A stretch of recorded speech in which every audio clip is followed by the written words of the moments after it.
Look, I love sing commentary. I love how we tell story. It could be serious, unloaded with wit and comedy. So I had to write a song that people can sing along. Make sure it by 10 cause I got for Kai so wrong. Sing about the policy, how the tax is killing we, and the government doing whatever they please. Except for have no opposition, twice they win, 30 to none. Now I'm wondering who the hell is their God and we. Tell me who's the guy. Kerry, Brady, if my mommy I go. Tell me who's the guy. Humphrey, Daily, for sure it's in row. Politics in this precious place ain't nothing but a damn disgrace. The Integrity Act is yet to be put in place. Tell me who's the guy. Jerry, Marshy, I really don't know. Tell me who's the guy. Indar, Suntar, Indians for so. Somebody tell me all the good politicians died, but if you resurrect some, bring back Eric Fly. Oh, oh, oh,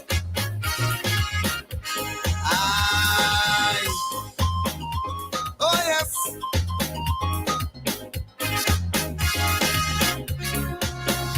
When we thought this was the position, a united strong opposition, back and I'll break out down there in George Street.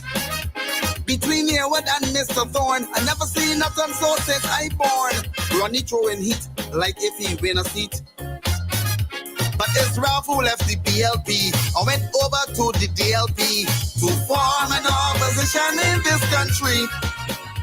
But that blocket full of jealousy, nothing but spite and envy. And if the don't behave again, mash up the DLP. They need a new guy. Ralphie, Ronnie is blow after blow. They need a new guy. Hartley, Pedro, I really don't know. As far as I can see, this between you and me. Right now we have two DLP parties. They need a new guy. Seeley, Lashley, we'll see that it go. They need a new guy. Josie, Eswick, let my people go. Barrow must be rolling all over the Caribbean Sea to see what's happening to his sweet DLP. Yeah, yeah, yeah. Yes, who guarding the guard? Welcome to the Marcia Week Show. We are coming to you live from Barbados, right across the waters there, the most easterly Caribbean island. It is a beautiful, beautiful, beautiful Sunday, March the 2nd. How are you doing? How are you doing tonight? Listen, I'm telling you, something is happening in Barbados. There is an earthquake that is happening in Barbados. And unless you think it's a real earthquake and then you start getting worried, what I'm talking about is that we are seeing some shifting and some shaking, and Barbadians are becoming awakened. Are you awake tonight? Are you awake? Are you awake to the gangster politics? Did you hear that Reverend today? Who heard the Reverend today talking about that gangster politics? Oh my Lord, we're going to be talking about that tonight. I want to hear what you have to say about this gangster politics. What does that mean to you? What's the definition of this gangster politics? We have an amazing, amazing show that is lined up for you tonight. Tonight.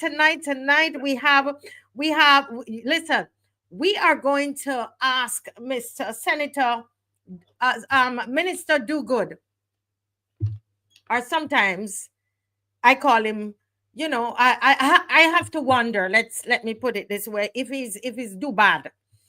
Because we have some questions for him tonight. And we want to ask him, which part is where is the truth in what you have said to us? I'm trying to find the most gracious way to say this, and I'm probably I need not try to find any gracious way to say it. We want to ask Minister DUGUID, is there a deal or no deal, sir? Did you lie or did the newspaper lie?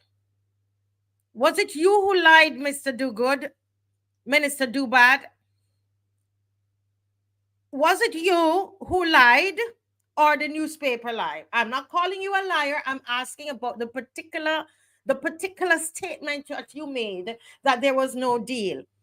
And days later, well, a little over a week later, we are hearing that there is an investor, there's an owner.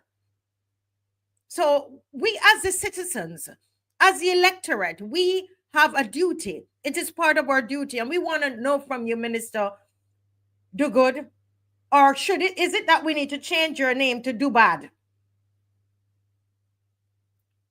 We want to know, Senator Rogers, and people want to know if you're going to get, if they're going to fire you. But I was reminded today, as people were messaging me, oh my goodness, they're going to fire Senator Rogers. And, we're going to find out tonight, can they really fire Senator Rogers? We're going to talk about life after Miss Piggy. After Miss Piggy has, put her tentacles into people, bullied, manhandled people. We want to talk about life after Miss Piggy. After people have been removed and they have, this is Miss Piggy here. As somebody said, it seemed like the people pull her weave too tight. They dragged on her weave. Okay, and Miss Piggy, and let me tell you something, when Miss Piggy get angry, and I believe it's the anger why Miss Piggy is not even able to do any budget. But anyway, we want to talk about the 9-story hotel in Holetown that is sold and approved, the one that there was no deal, right? The deal wasn't done yet. And we have a BTMI document that we want to show you exclusively, that we need Minister DUGUID to really answer some questions tonight. This Mottley administration needs to answer some questions. This gangster government. We're going to talk about the stinking Jobby Water in Bathsheba and Joe's River update, because I saw in the newspaper today that my guy is continuing, the developer is, doing his thing, and he's ignoring, and he's continuing to do his construction. And former Senator Murray tonight is going to ask the question. He's going to ask if Mottley probably self-damaged her image of Supreme Leader. Did we see a crack there? Did she self-damage her image? What she's trying to portray as Supreme Leader. So that's what's coming up in the show. Please share. We are, let me just say a good night to my peoples. Jafia. Oh, Lord, Jafia, I want to know as well. Nigel Carrington, good night. Dave, good night. Vernon Garnes, good night. Good night, Junie Rock. Good night. Good night, Lucinda. Good night, Matthew Brown. Good night, Judy Jilks. Good night. Shams World, good night. Bajan Boy, good night. Teroni Hall, good night. Jefferson Sobers, good night. Justin Time, good night. Queen Bee, good night. Owen Hines, how are you? Bonnie Springer, how are you? Mystic Angel, good night. Beverly Prescott, good night. Sir Alfred Benjamin, good night. Oh my goodness. Judith and Clark, good night. Joy and Faith, good night. Are we sharing? This is where we share. We like, we subscribe. Margaret Pollard, good night. Michael Jilks, Rolling Stone Broom, James Ford. Good night, Erskine Watson, Ziggy Bless, Mildred Ben, Erskine Watson, Donna Hines. How are you, Donna? Oh, wow. Sanchez, Angel Humble. Oh, my goodness. Jay, good night. Mashuyo, good night. Nigel Newton, good night, Nigel. Erskine Watson, Beverly Prescott. Oh, my goodness. Guys, are we sharing? Are we liking? Well, at this time, folks, we are going to stand to attention. We're going to stand at attention to the national anthem of Barbados. Ah, I tell you, there is an earthquake and there is an awakening. Ah, can you feel it? It's going all over this nation at this time. Let's stand to the playing of the national anthem.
Yes, yes, yes, yes. We are awake. We are awake. I see people stretching and they're coming up, and people kicking under the covers, and people are coming up, and Bajans are becoming awake. Barbados, we ready. We ready. We ready. We ready. Oh my goodness. When I heard Senator John Rogers, well, today he was Reverend John Rogers, people. When I heard him preaching in the church today, and he was calling for Barbados to awake, I couldn't help but think about the 1937 riots. And I thought about the history of Barbados. I thought about what occurred in Bussa's time. So this is pre-emancipation. I thought about what must have gone in Bussa's mind, thinking about we don't have any hills to run to. We don't have any mountains. They're planning this revolt. What are they going to do? How is it going to work? And somebody said, but remember the last time when they tried it on that plantation, what happened? They beat them, or somebody got killed. They probably were thinking all these things. Oh, can you imagine the fear that was in the hearts of those who were with Bussa? And can you imagine what the others said when they realized that, oh, they caught Bussa, they killed him, and they killed everybody? They said, oh, we knew that was going to happen. We were trying to tell them, but they would not listen. We keep telling them, don't go out there with the Marcia Weeks thing. We keep telling them, you know this gangster government going to get them. They told that Senator Haynes, do not go to Senate. They told her. But I tell you, the spirit of Bussa got in that little Barbie in that center. So I hope she's not offended with me calling Barbie. She's an intelligent Barbie. She's beautiful, right? But let me tell you, in that woman, that elegant woman, the power of God, Bussa rose up in her and her conscience, just like what Bussa did on that fateful day. Bussa said, regardless of what happened, I am going. This revolt is happening. Can you imagine now moving from that from before emancipation, and let's walk with me now after emancipation, 1937. Right? Bajans were hearing about all of this uproar happening in Trinidad and Jamaica and Antigua and throughout the Caribbean islands, because there was an unrest, because the labor conditions were horrible. They were working for almost like for slavery. They were suffering. Labor conditions were horrible. Food shortages, all kinds of things were happening. They were being treated less than humans. And can you imagine that day when they decided to march on the governor's residence, governor's quarters, the governor's, what do you call it? When they decided that they were going to march. You can imagine some grandmother saying to their grandson, don't go. Don't go. You remember what they did with Master so-and-so child? You remember what they did with the person down the road? You remember what they did, and they beat the one there and they arrested them and they shot them? You remember? Don't go. And they were calling mother and said, tell that boy to stay inside. Because guess what? We suffer from that generational fear, a heritage of fear, telling us don't do it. People tell you, don't go on that Marcy with show. When you go, make sure you don't come into here, because Miss Piggy gonna get you. Don't get Miss Piggy upset. Don't pull Miss Piggy weave and get Miss Piggy mad. Because when she get angry, oh Lord. And the fear mongering starts. The propaganda starts. Can you imagine as they were walking? I think it was a governor's residence. Somebody can correct me on that they walked up to.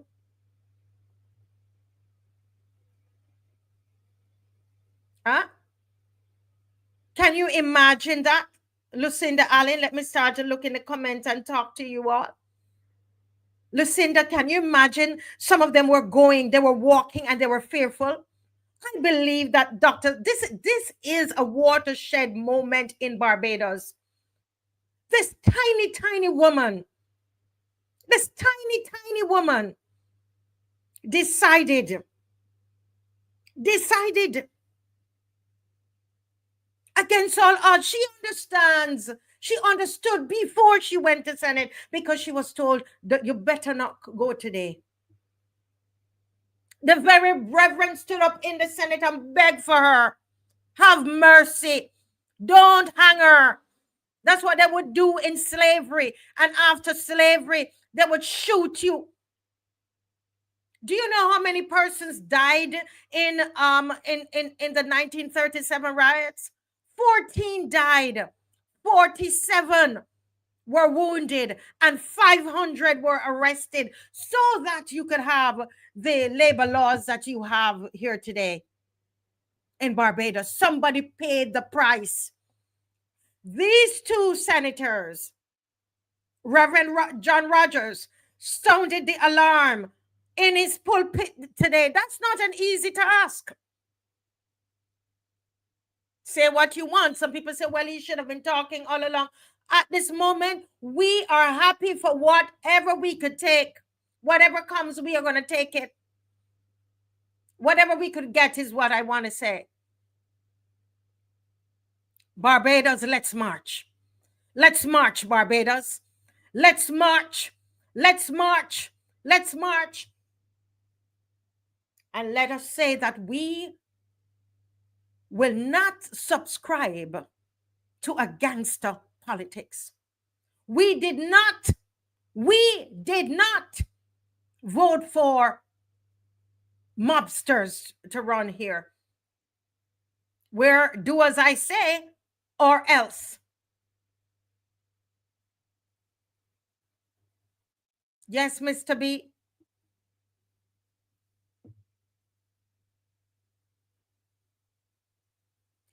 Listen, they are going to try what they can. Barbados. You know, the other thing, Adrian and everybody else, as I studied the 1937 riots, when we talk about that, and this is the other thing, we love to focus on Clement Payne. We love to to focus on Clement Payne. Clement Payne was deported to Trinidad. There were 14 Barbadians who died. 47 were wounded. 500 were arrested. Let's talk about those brave souls. Defied all odds. They knew they might be killed because they understood from bus of time. They understood the powers that be. We have a legacy of oppression in this country.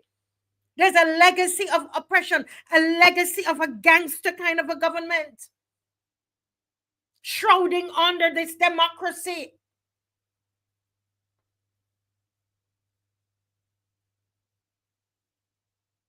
You see, Barbados, we are awake. Let me take off my glasses. We are awake. Open up your eyes. Don't fall back to sleep. You hear what I tell you? There are going to be those, as I said, like the morning of the 1937 riots, your auntie, your grandma, all of those that are going to kind of pull your coat. Where you going? Come back inside. Huh? Don't go out there. Some like a neighbors down the road see you going, call your mother. You know Myrtle, you know the boy going to join Clement Payne and them. And you know what they do in this country. You know that they're going to kill them. You know that they don't listen to to anybody. You know what's going to happen. That's what I'm saying right now. And that's what they told Senator Haynes. They're going to whoop you, Senator Haynes. They're going to whoop you. They're going to shoot you in the back. They're going to destroy you. And let me tell you something. You think that Miss Piggy and them, they're finished with that senator? They're not finished with her yet, you know. And they're going to deal with Senator Rogers. But we're going to discuss. There's something there that, we're going to discuss because a lot of you messaging, can they really fire him? We're going to discuss that.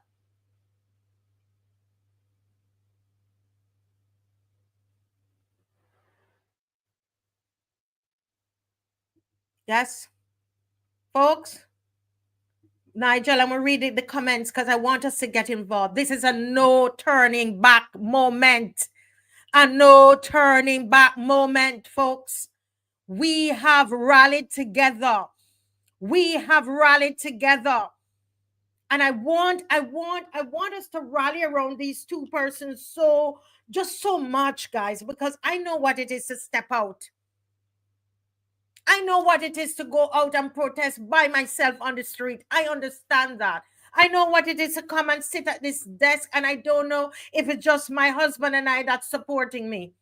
Thank God I have a very supportive husband that's sitting in another room right there now doing all of this so that I can come and hear and speak to you freely. Thank you. That's how I'm a Barbadian, because of my husband, Dave Weeks. And I thank him for his support. I thank people like Glenn Murray, who has taught me, he's taught me so much since I've been here about broadcasting. He's been in broadcasting for so many years. Thank you to my other friend there in Brooklyn, who calls me all the time and coaches me. And why is it that I'm not remembering his name now? I know Mr. Murray knows who I am talking about. And he knows who I'm talking about as well. But sometimes the point I'm making, thank you for all the panelists on the show that bring that support, and we come together as a team. It is not easy. It is not easy for Nigel to prepare and to come, and for Rose to come, and Maxine McLean to come, and all of them to prepare and come. It's not easy, you know. And this is why, because we understand it. Because we understand this lonely road that people say you're wasting your time on that Marcia Week show. We understand it, right? This is this woman, Janice Harris. It says that desperation forced Janet Harris to mount a one-woman protest outside the Houses of Parliament Tuesday.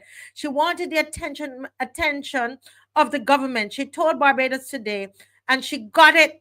The former maid who retired medically unfit from QEH said she came to the House of Assembly during its regular Tuesday session to demand urgent answers from lawmakers after receiving $47.51 in government pension for the month of April. And there she was, right? There she was, and she got the attention. She got the attention. Folks, this is a time to rally. This is a time to wake up.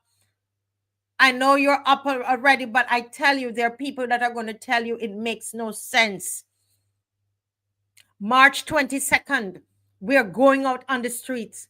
Somebody says, what's the point of marching? Ask the people in 1937, what was the point of marching? Ask them. They went out and they made a public display of their disgust of what they were experiencing. They made a public display, and we are happy they did, Barbados. Don't let anybody say it makes no sense. That's a lie. Ask Rosa Parks. But ask the same lady that you just saw there, Miss Harris.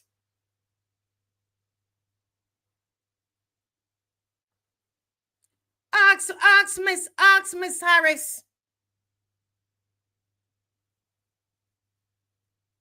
Folks, now is the time.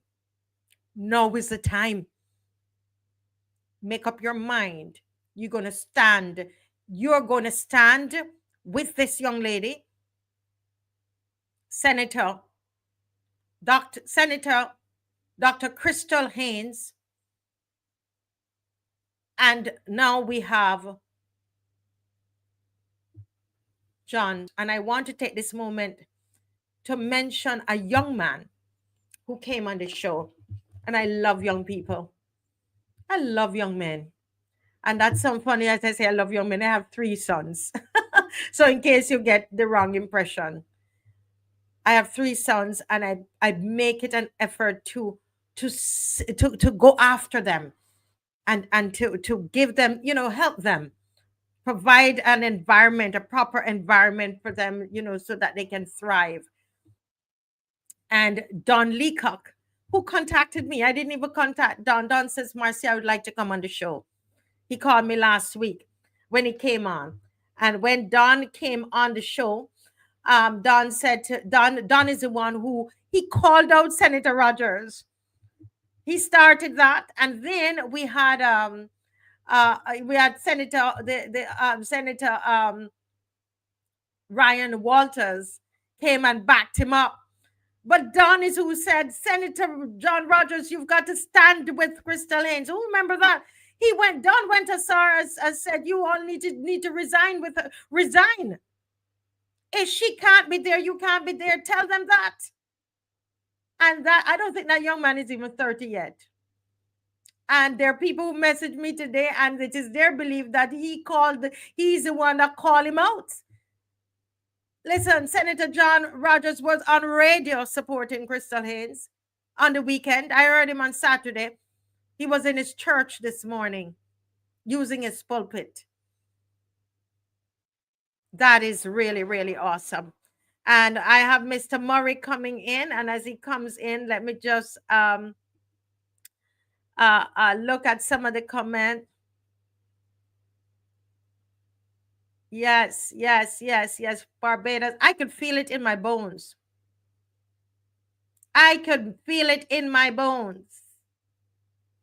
People.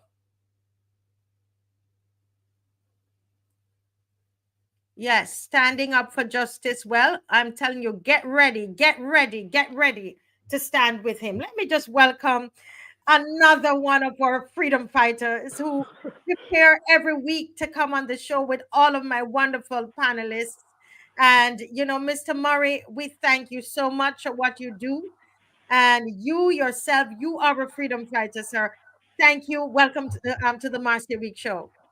Thank you for your warm welcome, and thanks for a very highfalutin title, freedom fighter. Wow, I'm just a Barbados who loves Barbados and will do anything to protect her. But thank you for your commendation. I think you were talking to one of your other supporters from Brooklyn. That's Walter Edie. He told me Walter about Edie. Walter Edie. That's his name. Um, Walter Edie. If you're listening, he watches in the mornings, I think. But Walter Edie, I want to say a big shout out. I hope it's okay to call your name, I'm sure he but wouldn't mind. I don't think he's gonna mind. Thank you, Walt. He's been in broadcasting forever. And yourself, and thank you for just the support and the mentorship in that particular area. Thank you so very much. Thank you. But my time was more spent in print media, newspapers, magazines than broadcast. Now, but I get in communication, the public communications. I appreciate that. But before I get into my topic proper, I just want to give a little context to what is happening or what has happened with John Roger. Him speaking out his hermit today. It reminded me, you talk about history. Yes. I'm asking myself, is he another Dean Harold Critchlow? I thought of that today. Go ahead. For those who are too young to know that there was a time before now, before the change of government in 1976, when Prime Minister Barrow was in full control and at his height, Dean Harold Critchlow took issue with his actions, his statements, and every Sunday or every first Sunday, the media would wait to hear a sermon from Dean Harold Critchlow because he would take the government to task time after time after time, and so he was the bell ringer. He was the John the Baptist for 19 before the change of government in 1970s. He paved it. He opened. And he himself was vilified. He was cussed. He was all called. He got threatened because he was defying the government, called the government to account in a way that had not been seen before. And he's still alive today. I think a few weeks ago he turned 90, so he's still doing very well. But you know what was also important? He did not only speak, but the content of his presentations, the tone of his whole demeanor had a certain amount of gravitas to it that the people took very. He resonated with the public. He resonated with the higher standards of Barbadian language. And I think that is what uh, Senator Rogers is doing now because he himself is quite adept and skillful with his words. So he's in good company. But if I can, are you ready for me to go into my topic proper? Because I Yes, know time is thank you so much. I was trying to remember him. I was remembering today as well. So I'm so right, happy right, you brought him up. Yes, yeah, sir. Yes. yeah. Tonight I'm going to talk about the title is how and why. Hmm. How and why Mia Mottley might have self-damaged her image as supreme leader. How and why Mia Mottley might have might have self-damaged her image as supreme leader. So let me put it in context. So let me define what we have as supreme leader. If you can remember that definition for me in slide one, Yes, Marcia. it's gonna come up very, very soon. In the Right. meantime, guys, I want you to like and share. Trust me, you're going to enjoy this segment with Mr. Murray this evening. I saw a little bit of what he sent ahead of time, folks. Take a moment as we're getting the slides ready to put up on the screen. Just like and share and subscribe. How and why Mia Motley might have self-damaged her image of supreme As being. supreme leader. Supreme being. That's what we're talking about No, no, tonight. it's supreme leader. Sorry, supreme leader. Supreme leader. Leader. Yes, supreme Supreme leader. leader. Supreme leader. No Mhm. problem. I know these supreme leader. And you want me? I'll read it for you to save time. Yes. Um, a supreme leader is defined as, quote, a powerful figure with unchallenged authority. A Mm-hmm. powerful figure with unchallenged authority. And nobody could say that. Up until very recently, it would seem Prime Minister Mottley and her team were wanting to believe that she was unchallenged or even unchallengeable. But Mm-hmm. now I think we've begun, recent events would make me believe, having been part of and studied and written about Barbados his political history for such a long time, I think we begin to see the cracks in that image. And she, like I said, might have very well contributed to it uh, by her by her actions, by her press statement, both the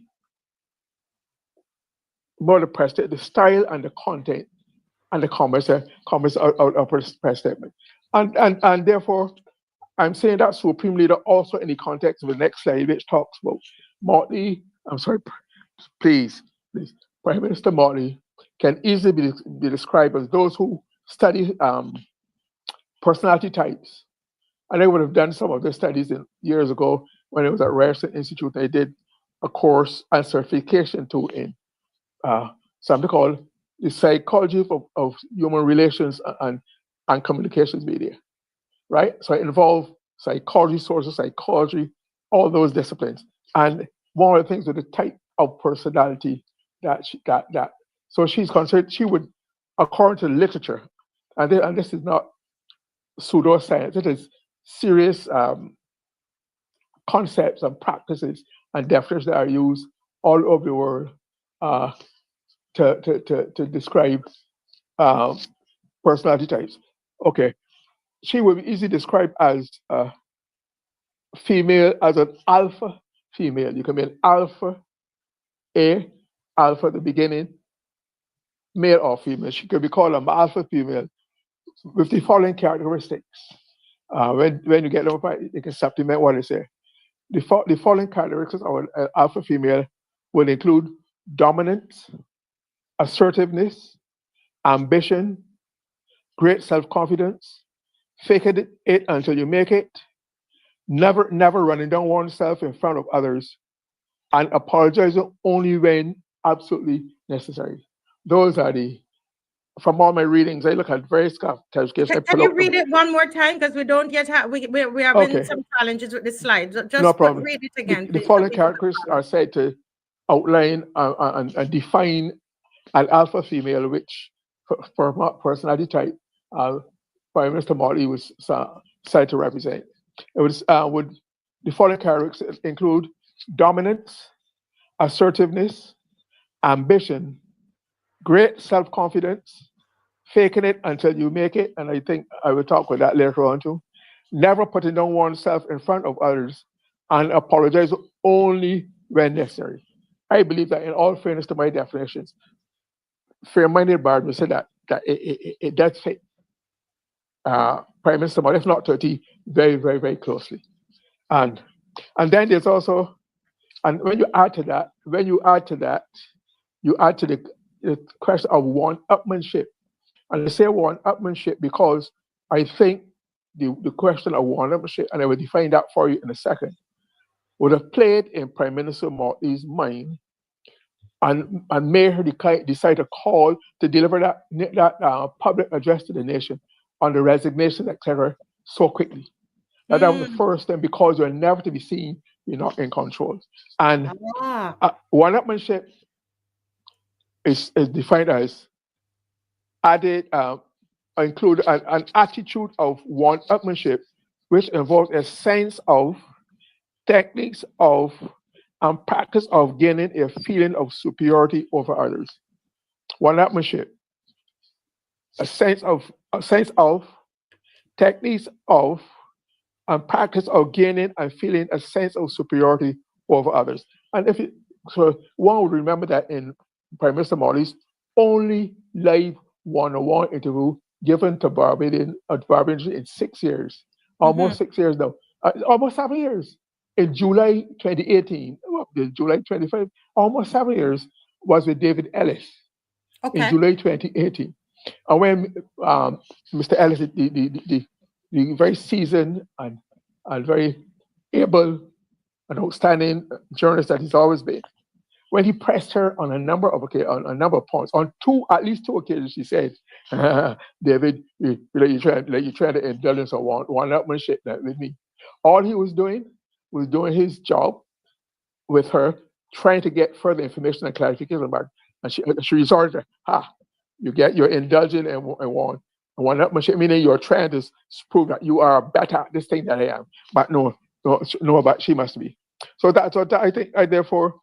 I think that is what motivated that hastily presented, that hastily presented to the public to deal with her cabinet changes on Wednesday, last Wednesday, for last Wednesday. And let me tell you why I say that. Because when you look at the picture, the physical picture, if you have it, of she and 4 of her 5 senior ministers, if you look at the picture, neither she nor them look cool, composed. She looked rattled. She don't look settled. She was not her bouncy, ebullient, self-confident self. They all look very bedraggled and beaten and almost depressed and worried. That is my perception. If you can bring that picture up again, Dave, let the public judge for themselves if I'm injecting anything that they have not seen. So that, I would think that is a result of her calling such a thing. That is what in such a hasty time of folks thinking the truth. Because I don't think that if you look at the picture, look at it. I do that like a happy but confident on top of the situation. Except for Guy Smiley. For Guy Smiley. But he smiled. I know he smiled when the Prime Minister talking about the removal of Corey Lane. He smiled then because, in all fairness, I always depend on that. He was the one who refused to entertain Corey Lane in his office. That's why Corey Lane had to go elsewhere with the peace treaty, etc. And Corey Lane reported not to Attorney General Marshall as had been intended, but he had to report to the Prime Minister. And in all fairness, the Attorney General Marshall said last week, very same week, that the whole project was a mistake. A mistake was made, not by him, because he stood his ground, and he stood for principle, not have people who had questionable legal backgrounds and histories to be part and parcel of it. It would have demolished and demoted and denuded the seriousness, the impeccable where law is handled, is supposed to obtain in that. So I defend him for it. He smiled when she said that Corey Lane was gone. With all due respect to Corey Lane, but the reason why he also didn't come, the reason why the Prime Minister called this, why she was rattled. She had, why if she is first of all, the appointment of senators on the government side and the appointment of ministers and parliament are the sole responsibility of the Prime Minister. Her job responsibility. She could or not consent, but she is the one who signs off, who makes it official. She would have therefore chosen Dr. Hinge. She would have chosen for MP, for Minister, had a lot of Minister Corey Lane. Mm-hmm. So why would she have? That's her responsibility. And we know the Prime Minister as a type A female, assertive, dominant. She likes to be in the spotlight. So why would she? This is not her normal style. Why would she have to have a backup for a job that is hers and hers alone? Right? Not only that, she two in the people in the background are two of the people who would have taken her down as leading officer in 2010. Senator Walker and A.G. Marshall. They were part of the coup that they threw her in 2010. I was not, because I was part of the planning and the plotting and the execution, all done within the law. So why would she bring that today? unless she is worried, because unless her image of it would have been damaged. And don't forget, though, this took place all after a severe testing, a number of severely testing exchanges between, during the estimates, when Deputy Prime Minister Sante Bradshaw was in the chair was chairing the president for her ministry, between Marshall Carroll, dead Minister Marshall Carroll, and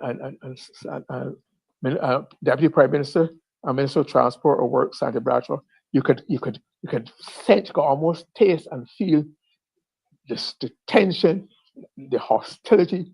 There was something in the air between it. Then there was also another testy exchange between Minister Ryan Strawn and Sante Bradshaw over things like allocation of roads, fixing of roads, street legs, and what. So yeah, those were the two main ones. But it was noticeable, you could not miss it. It told you that something, that this was not a happy bunch internally. And I was told afterwards that one of the reasons why some other Christchurch MPs were very uncomfortable with the whole debate about roads was that one Christchurch MP was supposed to have gotten 9 roads fixed, 9 roads, and the others little or nothing. And that's why Minister Straw was so upset about. I wonder who's that Christchurch MP. That sounds like the Minister of Culture, the Minister in the No. I understand. It's one. No, not south. This is more to the east. What I understand, more to the east of Christchurch. All right, but they tell me that the whole question of the allocation of resources.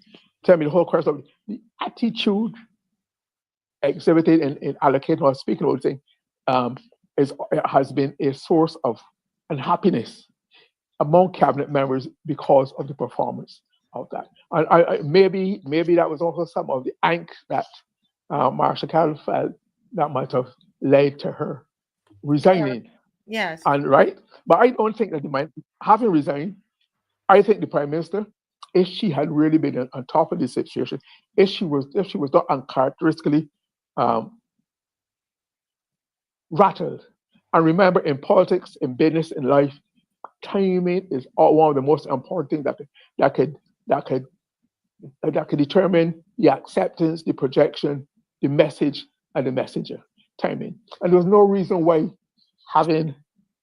she could not have made internal arrangements to have somebody act in Marshall Carroll's place, and let a few days pass and deal with it. But no, she rushed to do that just to show that she's the one-upmanship, that she's supreme leader. Then added that with the haste in which she removed Crystal Haynes from the government side. Then I questioned her political judgment, because it was clear that from the very start, it was an outburst of public sympathy and support for Crystal Haynes. And when you listen to the almost prophetic, the prophecy that Senator Rogers gave when he pleaded that she not be interfered, not be touched before she was, as though she and other people said, well, I wait and see now who the Prime Minister do it. She can't get rid of that. And then she played right into that hand by taking out only because, from my vision, from my view, from my experience, from my studies, because she had to show that you can't talk. I mean, here was a question of, she was not a cabinet minister. If she had been a cabinet minister, where there's collective responsibility, and even though you might agree, you either don't vote, or once you are part of the consensus, you are all collectively part of the group's responsibility. She was just a backbench member of the government side. That had been bypassed or overlooked as a young, vigorous senator who wants to make an impact for whatever. But she was right. She was quite legitimate and quite within her conscience and her right as a citizen of Barbados to speak at conference. But she rushed and did that, which compounded the whole situation. She could have waited to budget. She could have put an arrangement. She's going to speak at the budget in a few days' time, and then in her president, announce a reconfiguration of the government, of our benches, rather than deal with it in such a muddled way, right? And then there's the ex-Minister Lane. Minister Lane, or before that, Minister Carroll, if you notice, she spoke about when principles do not align. Principles, principles means standards and values and integrity. I mean, that's a chilling statement. That's a damning statement to make. Yeah. Whose principles? Whose principles were hers not aligning with? And you had to resign. And apart from that, for some people thought it was principals, PALS, which would mean other person. But then she in resigning on the question of violation or one of principles, she let me know that she still supported the Barbados Labour Party. She was sticking with the Barbados Labour Party. So I can only conclude that she resigned from the appointment from the Prime Minister, but she still had principal association with the Barbados Labour Party, which is sticking. So I would think that the resignation of the principal had to be over Prime Minister Mottley for whatever reason. I'm just trying to find the logic and the practices and the precedents of the occasion. But most of all was also the further content of the presentation to the public was when and how the Prime Minister dealt with Corey Lane. He said that he had asked to be relieved of his duties for personal reasons. That is what was written in the text. But if you listen to the broadcast, she talks about how it would not basically handicap the government or stymie the government, and should there be charges, charges. And where did that come from? She spoke in the printed statement. It mentioned personal reasons, but in the broadcast, the live broadcast, the recording, the verbalized one, she talked about his lead charges and things, actually, then reaffirmed his innocence. But that it made me raise further questions because having been admitted by his lawyer to have been with the police custody and questioned for 6 hours, it was felt that there would have to be something that was being dug for so deeply and so long. Not 60 minutes or 2 or 6 hours, that there might have been a question of follow-up action in the future. But the Prime Minister made that possible when she talked about not giving the government a free hand to deal with any charges that might be in the office. I'm paraphrasing it.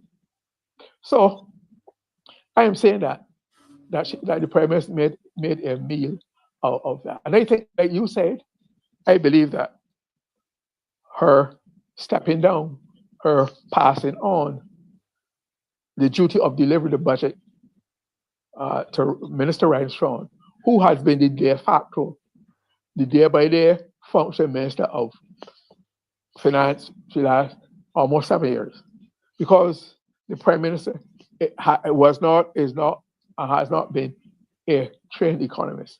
And if I flatter myself, I like to think that her decision to pass that duty on to Ryan might have been in response to a call I made in 2 articles I wrote in Sunday Sun in 2014. And I remember them very well because those were the last and only articles the nation had been prepared to carry me since then. And I said that Barbados, given what had happened with Minister of Finance, Chris Sinclair, right? Another untrained economist, but he had been closer to economics because I'm sure I remember reading his master was in the political economy, which is related, but it is not economics. The Prime Minister, I'm not even sure that she ever did economics 101. But I maintain, having seen Prime Minister and Minister of Finance talk about him at work, I've seen Prime Minister Oinata closely at work in budget, how they manage the economy. Untrained people was put in Barbados at advantage. She would have to depend on other people's opinions, because she does not have you're an accountant. You know when certain people, it maybe goes in your mind from your training, what if an alarm goes over, you don't have to depend on 6 other accounts that tell what may, and then you untrained have to depend with how do you decide on which one, on what basis. So I always felt that she should not have been. All right, so I like that she has now at last, having been faking it till she made it. She didn't make it. She's now conceding that she no longer has it. You understand? But Mr. Murray, if I may just interject in this little segment here, in this last part of your segment, we have another 5 minutes. Just to say that I hear what you're saying, and if it's you, I wouldn't be surprised because you have good ideas. But I'm wondering, you talked about her being alpha male, and Alpha that's female. Alpha female. alpha female. Oops, sorry, Right. alpha female. That's really a slip of the tongue. Um, and I listened to what you said, what you had. I don't know if Dave could put that back on the screen, that slide about being alpha female. And I compared that with what I read about who Miss Piggy is. Because Miss Piggy, what you read there about and when Miss Piggy is the character, the cartoon character, Miss Piggy.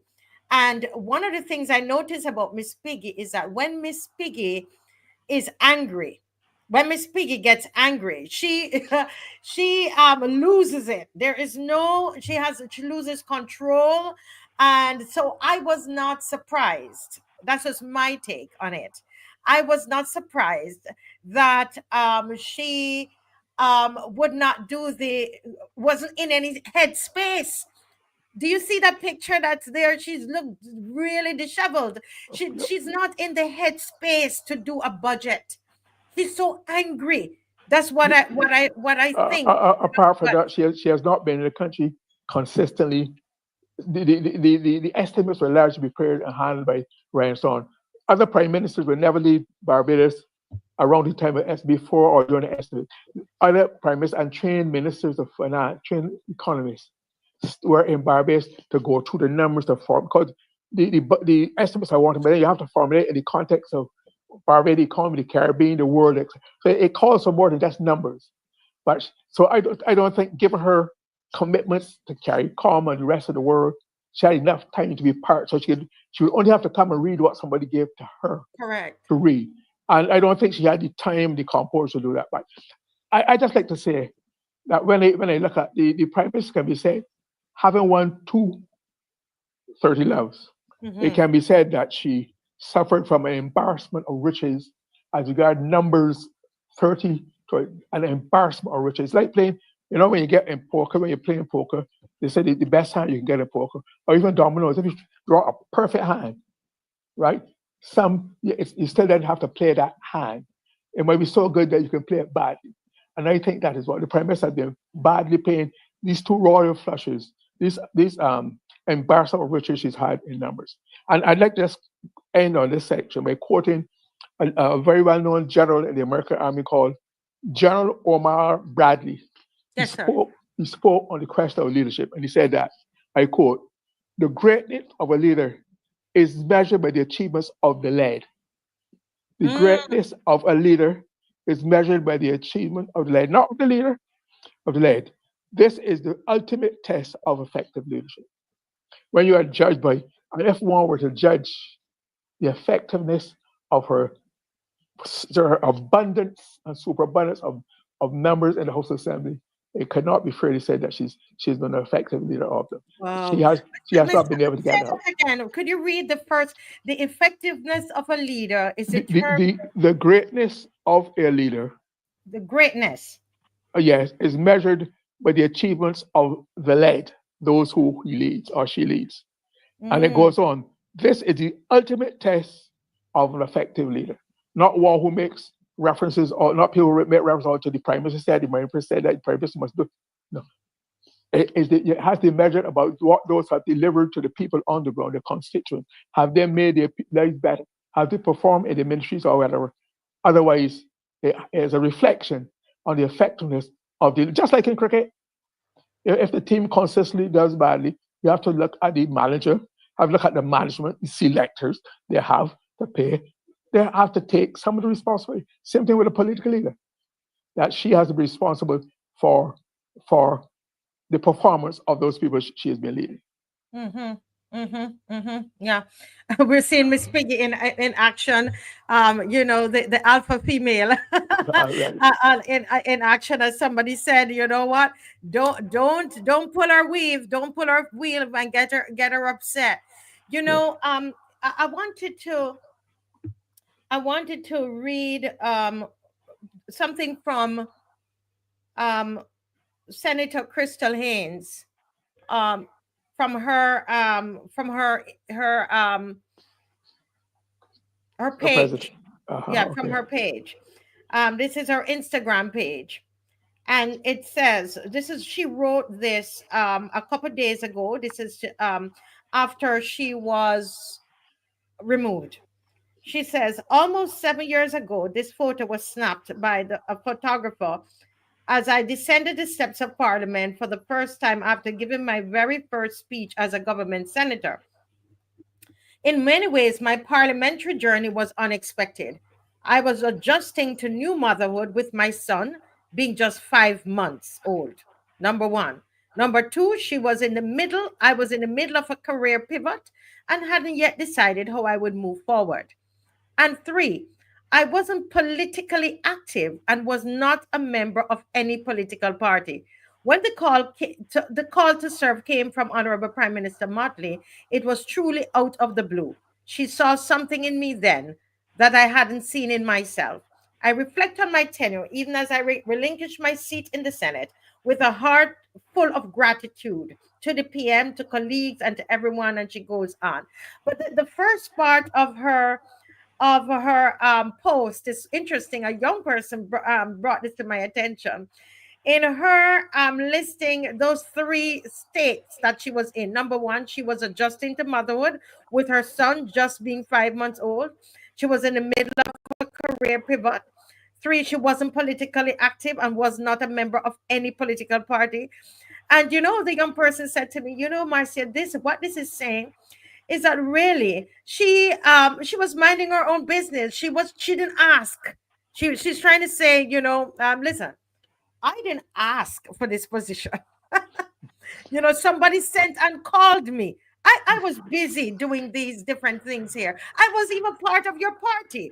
I wasn't involved in any politics. You saw something in me and you called me and asked me to serve.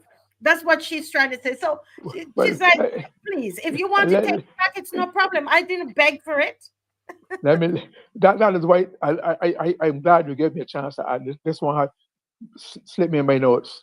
That is why what makes the selection of then senators so rude, so unnecessary, so punitive, so mean-spirited, because there were other people in the Senate that could have, if you want to accommodate Dr. Chad Blackman, you could have taken out Senator, Reverend Charles Morris. You could have taken out Pat Paris, who are two ordinary members and who do not have time on their side, like former senator. Who knows? She might have then fallen in line and joined a party because of her experience. But they could have given way.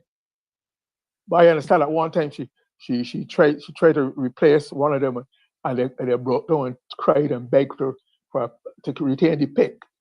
But the older ones could have done better, could have been made more available than Dr. who has a lot to offer. That is why the Prime Minister would have picked her up. She'd have seen her potential. And of course, good leaders are always looking for potential replacements in cabinet, the party, candidates, etc. You're always thinking if you're on the board. So that might have been the motivation. But I'm saying again, Lewis, go repeat. Let me let so you finish. I'm saying another part of the poor judgment on the part Santana should not have gone and did not have to go. There was no compulsion on the part of Prime Minister to make her go. She had other options. She did. It did. And Senator Haynes is saying, listen, I wasn't part of what you were doing. You called me. Now, Tyrone Lewis says here, as someone with a degree in political science, this is a compliment to you, Mr. Murray. I will listen to Mr. Murray all night. He used theories to back up his argument. he is still good for 80 plus. Yes. Thank you. No, I also did political science at KFL, and I think I got either B plus or A. So thanks for the comment. So the lessons have been learned, and once you read and apply them, you're able to connect as you go along. So Yes. yes. Yes. So Yes. thanks for the compliment. And Yes. for those who I know we start getting messages tomorrow that why don't you leave the prime minister alone? Or you don't like her, why you don't like her, why you hate her. I do not hate the prime minister. I do not dislike. There's no boy in the world that I do or have ever hated. Hating and disliking consumes too much of your being. Yes. What I do, I have no respect for. So I do not waste or spend time. I do not. For my personal, and I've been dealing with the prime minister at one level now since 1985. I've worked with it in close associates, the greater part of that time. So I know her. So I'm not controlled or manipulated by the personal presentation, the front stage behavior to please the public, the impress. I've seen them in all kinds of situations. I've had my runnings with it, and at some point I'll tell you some of those runnings too. Yes, All right. you've been promising us that, and before the night is out, you Okay. mean you would be the only one here because you want the people remember that you are a BLP senator and you are a BLP minister, and Right. that you worked as chief of staff. Correct me if I'm wrong. No, To a personal assistant. personal assistance to one of our prime For ministers. Tom So Adams, and also for a short time with Bernard St. John. We did there not are have chief of two staff. prime ministers. We have only had chief of staff since 2018. That's a new addition. What a chief of staff is supposed to do, we used to do for free around prime minister hers and things office. That's again a rewarding, family, friends, and fornicators, all part of that thing. All part of that. There was no need of Mr. chief of. Lewis. Oh my goodness, Mr. So, Lewis, it's so good to see you. Mr. Listen, that segment was so awesome, Mr. Murray, and I just really, really loved it, and it was quite engaging. Good to see Mr. Lewis. I saw you there. You were listening, and you were thinking. Yes, Good of night, course, Mr. man. Lewis. What do you want? Is there anything you want to add? Any questions, Mr. Murray? Any when comments, Mr. Murray? no, when Mr. Murray's on stage, man, you have to sit back and listen, man. look who's talking a starboy to you every time. Have mercy, sir. I see you smoke out Michael Enders. Michael Anders? Yeah, the man in today's paper. He's Anders or Enders? Anders, Anders. yes, Listen, Michael Anders, I yes. was so insulted that he go for that cheap PR stunt to go and play engaging people in community college who have not Yes. lived yet, have not done, who have no experience. Why did he indulge architects and engineers and Uh-huh. whatnot and environmentalists who want to get their support? That's a cheap. That's when you have money. You could buy people and got PR. I was insulted that he could think that he could get that past the body in public. He has to do better than that, as I'm concerned. This Yes, is which is this. going to lead us to go into the update of Joe's River. So we're gonna do that really quickly. Mr. Lewis, I see Miss McLean is coming in. Listen, we have a star panel here, on the Marcia Week show.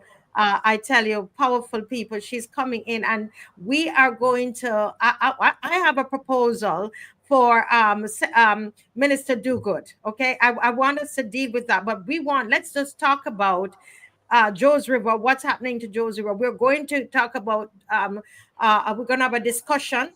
In another 15 minutes, we're going to talk about Minister DUGUID, and we want to know where's the lie. If the newspaper lied or Mr. DUGUID, Minister DUGUID, did you lie? I'm not calling you a lie on this particular occasion. Did you lie, sir? We have a document that we want to show you tonight. Don't leave. We have a document from the BTMI. We have it exclusively. We can't tell you how we got it. I was told it dropped off of a truck. You know what? You hear that, you know where we got it.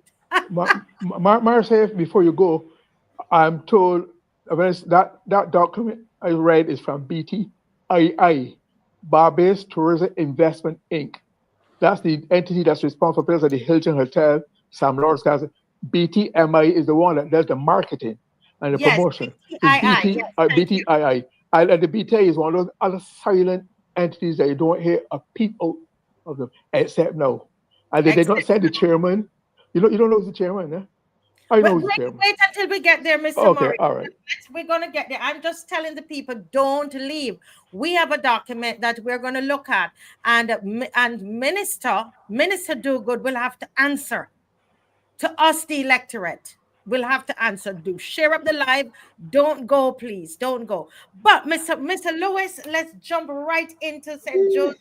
It's a pleasure to have you. You would have read the newspaper today, sir, and you saw what was in the newspaper.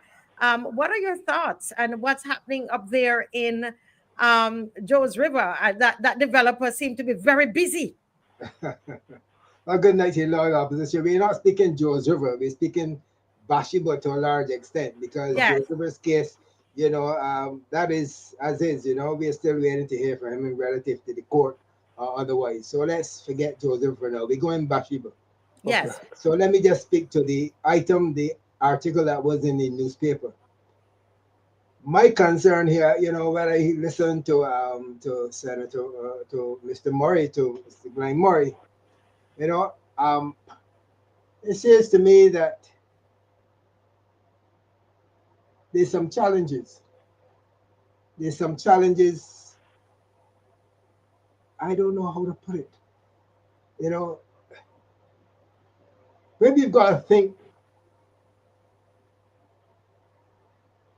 if this is an attitude of propaganda or otherwise.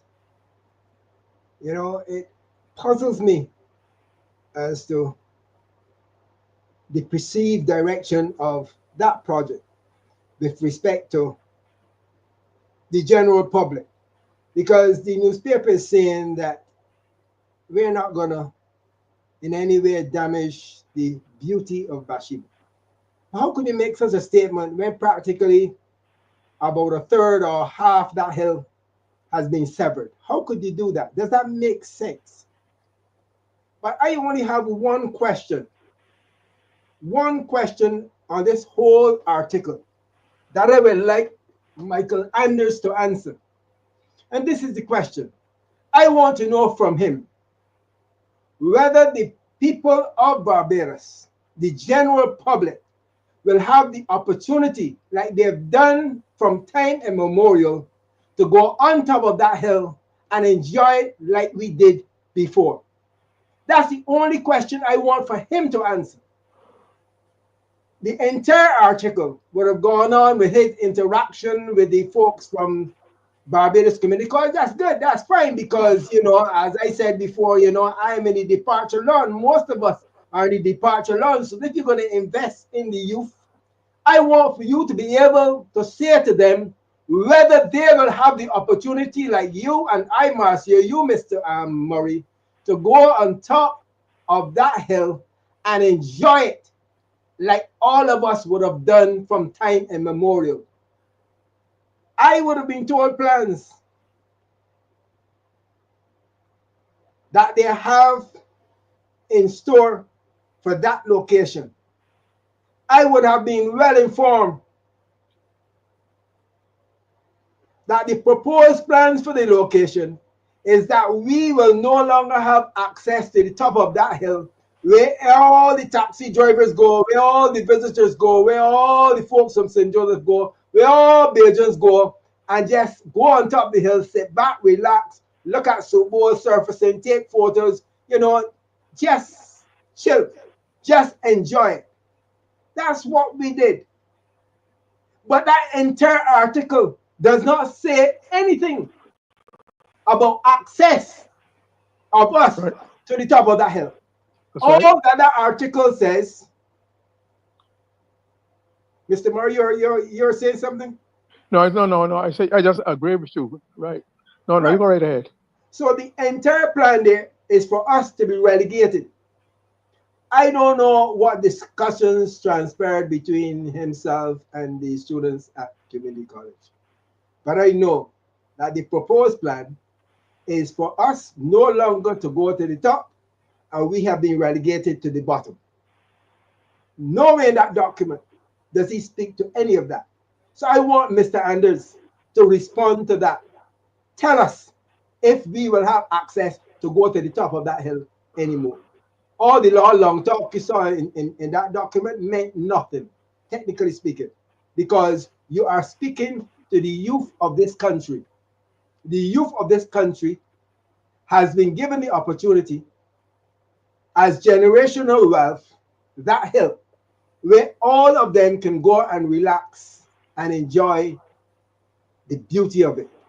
They no longer have that opportunity. So I want Mr. Anders to respond to that. I would be glad, instead of only having that meeting, call me down to show me the plans. Go to community college, take the plans that they have, take them to the students at community college and show them on the drawings the architectural layout and the proposed plans for the project. Show them and publish it, showing that we will have access to the top, because the actual nature of Bathsheba will not be changed. Not only the physical dimension, because that has been technically destroyed already, but the heritage and the culture of this area will not be changed. We will still have access. Mr. Anders, please do that for us. Yeah. Marcia, if I may jump in here, at least I give Mr. English, the man at George River, he had, even though he was offensive in his attitude and behavior towards you, at least he had the courage and guts you to have a physical encounter, a visual encounter, person one-on-one. But it seems Mr. Anders is hiding behind PR, paying a PR consultant to come and try to get his point of view to hoodwink the public of Barbados through the community college. Has he ever had a meeting yet with the residents of Bathsheba, the people who use the locator as to what exactly his plans are? Has he ever extended them that courtesy or that privilege? But he has never done that. And if you look at the photo there, in question, you know, the construction is currently taking place on the west side of that hill. There's no need, in my opinion, for that fencing to be on the eastern side of the hill, because the eastern side of the hill is where taxis would normally go on top of that hill to take photos looking east. So if you come there, let's say around 12 or after 12, you can get some beautiful photos standing on that hill looking east. You won't be able to take photos looking west. So if this gentleman, Mr. Anders, was so considerate of the community, he will not have placed that fencing surrounding the entire plot of land. He would have only placed the fencing across the top, not allowing access to the western side, but allowing to continue to have access on the eastern side, because there's no activity going on the eastern side. That will show some consideration for members of the community and the general public at large. I understand when you explain both in George River's instance and the Bathsheba instance, the practicalities, the realities of what is being done or what could be done, what it would mean, the implication for the domestic society, visitors, Barbados, etc. I could only count on it's nobody looking, it's nobody listening. There are standards. How Mr. Anders and Mr. English could only do or seek to do based on the permission given. I would like to think so. They probably have had permission, but you have to look at how could such permission be given on such circumstances. I've asked some questions about it, and I've been told with persons who have close associations with some of the officers in Town and Plan and Development Department that many of them are very upset because they are made to look bad. They're made to seem as though they don't have any commitment to Barbados, no appreciation of our patrimony or culture or heritage, and that they're part and parcel of an activity that is wrong. But I'm told that what happens is when they make objections to a proposal or a project that does not comply with whatever standards, scientific or whatever, the standards of that sometimes meetings I held with the bosses, the objector makes a presentation, and then the staff is the staff is expected, required, persuaded, almost said pressured to change their recommendations to comply, to find justification for the change of their initial objections.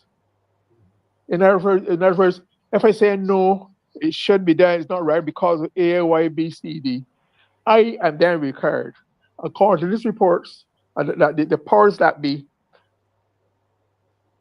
having met with the objectors, then come say, okay, I overrule your objections, I agree with the objector, it can be done. Now find me ways or means in language that can you find a rationale to justify the change of this. That is what I've been told. So that might help to explain some of the bizarre, monkey, obsocky, ridiculous, culturally, the culture. It really is quite unwieldy for Barbados to see this. So time after time, the same thing is happening at. We'll talk about that when we get Holetown. There's another story.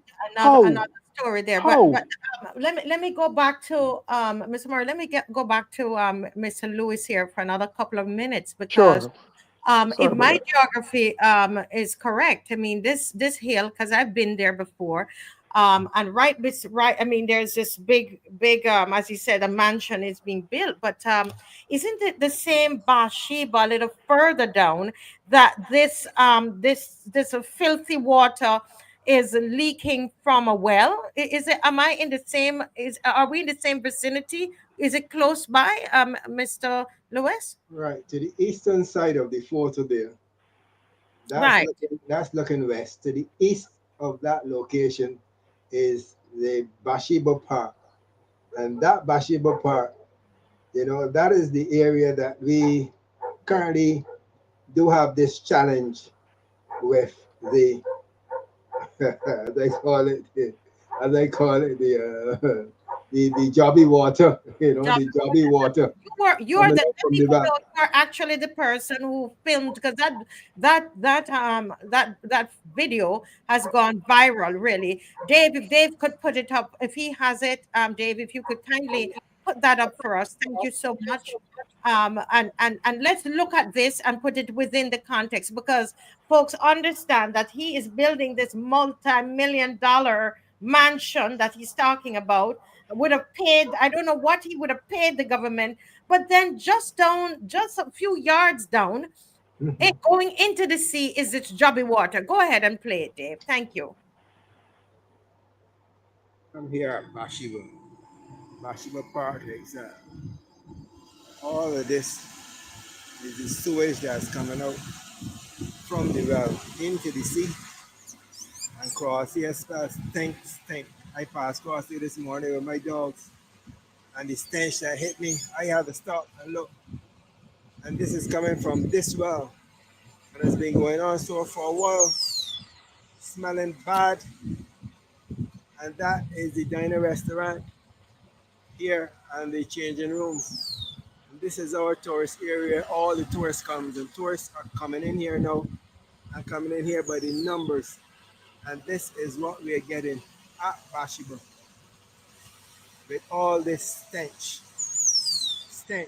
black, stink, and look bad. And this is how we are treating Bathsheba. This needs immediate investigation. I was informed individuals from the NCC came down here and they're pumping. But this is what is happening. Straight into the sea and stench. Look, we have some tourists there in the background. And this is going east to west. And they're picking up all this stuff. This is not in the best interest of our country, Barbados. It is poor and it has to be addressed. Yeah. You see, apart from that hill, the hill that we discussed just now, that is one iconic spot. That's where taxis stop. They stop, they do the activity on top of that hill. That no longer exists for us. When you go into another iconic spot in Bathsheba, it is this rock. This has gone worldwide in so many photos. Right. You know, that morning when I came down there, that's part of my route of exercise all the time. And I normally travel with my dogs, two of them, you know. So we come down across the pasture. So I would have seen that. I went home. I called the Ministry of Health. A Mm-hmm. lady answered the phone, and there was another gentleman there in question. I assume they had the phone on speaker. So both of them interacted with me, asking me about the, you know, the pungent smell and what I believe is coming from. I explained to them it is coming from the well. The well is there. I see it coming from the well. So then they asked me to call the David Thompson Polyclinic. They gave me the number, I think 536-4440 or something like that, you know. And I called the clinic about 3 or 4 times, didn't get through. So I decided I'm gonna come back to Bathsheba and videotape it. So when I went back to Bathsheba, I spoke to a lady there in charge, and she said, "Well, you know, this problem has been going on for a while, and the folks don't seem to understand that this needs to be resolved, you know. But of course, people don't want to be on camera, as the case may be." So the person advised me to call NCC and speak to a gentleman by the name of Mr. Alves. So I went back home, called NCC to speak to Mr. Alves. Yes. Of course, I didn't get through. So after videotaping, then I said, "Well, let it go viral." But I returned there around 11:30 on Friday, the same day I returned there, right? And in returning, I saw a truck which came to pump from the well, not that well, because there's about 2 or 3 wells. The well I saw there is one at the lower level. What was unfortunate, in my opinion, the gentleman who drove the truck, he said that it is not in his best interest to have to come to do this activity. No, because I said to him, "Look, the restaurant folks are in there sitting down having lunch or breakfast, as the case may be," because it was 11:30. Folks were in the park, and that's to the west side of that location eating. I said, "How could you be coming to pump?" He said, "Well, the folks send me, but this is something that I don't want to do." And tourists left the area holding their nose because it was stink. And I think it was very unfortunate. When we think of the Ministry of Health, there's nowhere that, from a professional standpoint, you're going to send a truck to pump a well at 11:30, knowing very well that on that location you have diner restaurant, you have a park where people sit down and eat, you have a location where many tourists come. You know that. How could you send a truck then? That was total madness as far as I'm concerned. So I thought that the whole situation had been treated very poor. I don't know what's the end result of it now, but we have a big problem there at Bathsheba. And every single tourist coming to that location, they go right at that point to stay to take photos. All of them go right there at that location, right there where you see that coconut tree. And we can't Mar- afford that. Yeah. Marcia, when I was at Commermere, I was fortunate enough to do geography. One part of the geography was physical geography. We dealt with geology, we dealt with how Barbados was formed, the millions of years it took as a coral stone or coral island to be formed and then emerge out of the earth through earth movement, etc. And as that, what has been what is left to us has been created over hundreds of thousands of million years, and that nature is interconnected. How I'm saying that because if one would think that when in a department, the plan development department, that they have access to geological notes and information, and they would know that if you have that mountain, that hill that was chopped off, would have been formed for some purpose by nature. If you take off that cut, you are disturbing the natural formation, and that is going to have an impact. I don't know how long it is, but eventually that's going to have an impact on the stability and other parts of that location because Yeah. you are disturbing hundreds of thousands of work, sensible work by science and nature at work. Nature is never ignorant. Nature knows what it's doing. Physics and chemistry, you can't bluff them. So I'm saying, how could therefore you not have you have studies, all kind of studies exist. I'm reading how town country plans were wrong since 1954. What? How many years now? Right, 1954. And how could you not be able to foresee that if you give certain permissions, it will have certain impacts. It has to at some point. But then, don't forget the declaration by the Prime Minister, that printed document which is advertising the garage sale for Barbados. She says that when you apply, you apply with a presumption in favor of development. In other Correct. words, the chances are we are going to make it possible to say yes and give you what you want. No, we are saying that policy being implemented time after time after time after time, all over Barbados. All over Barbados. Well, I love how you said there a garage sale. And I saw a comment online where they said the prime minister is like a shopkeeper. She's selling everything.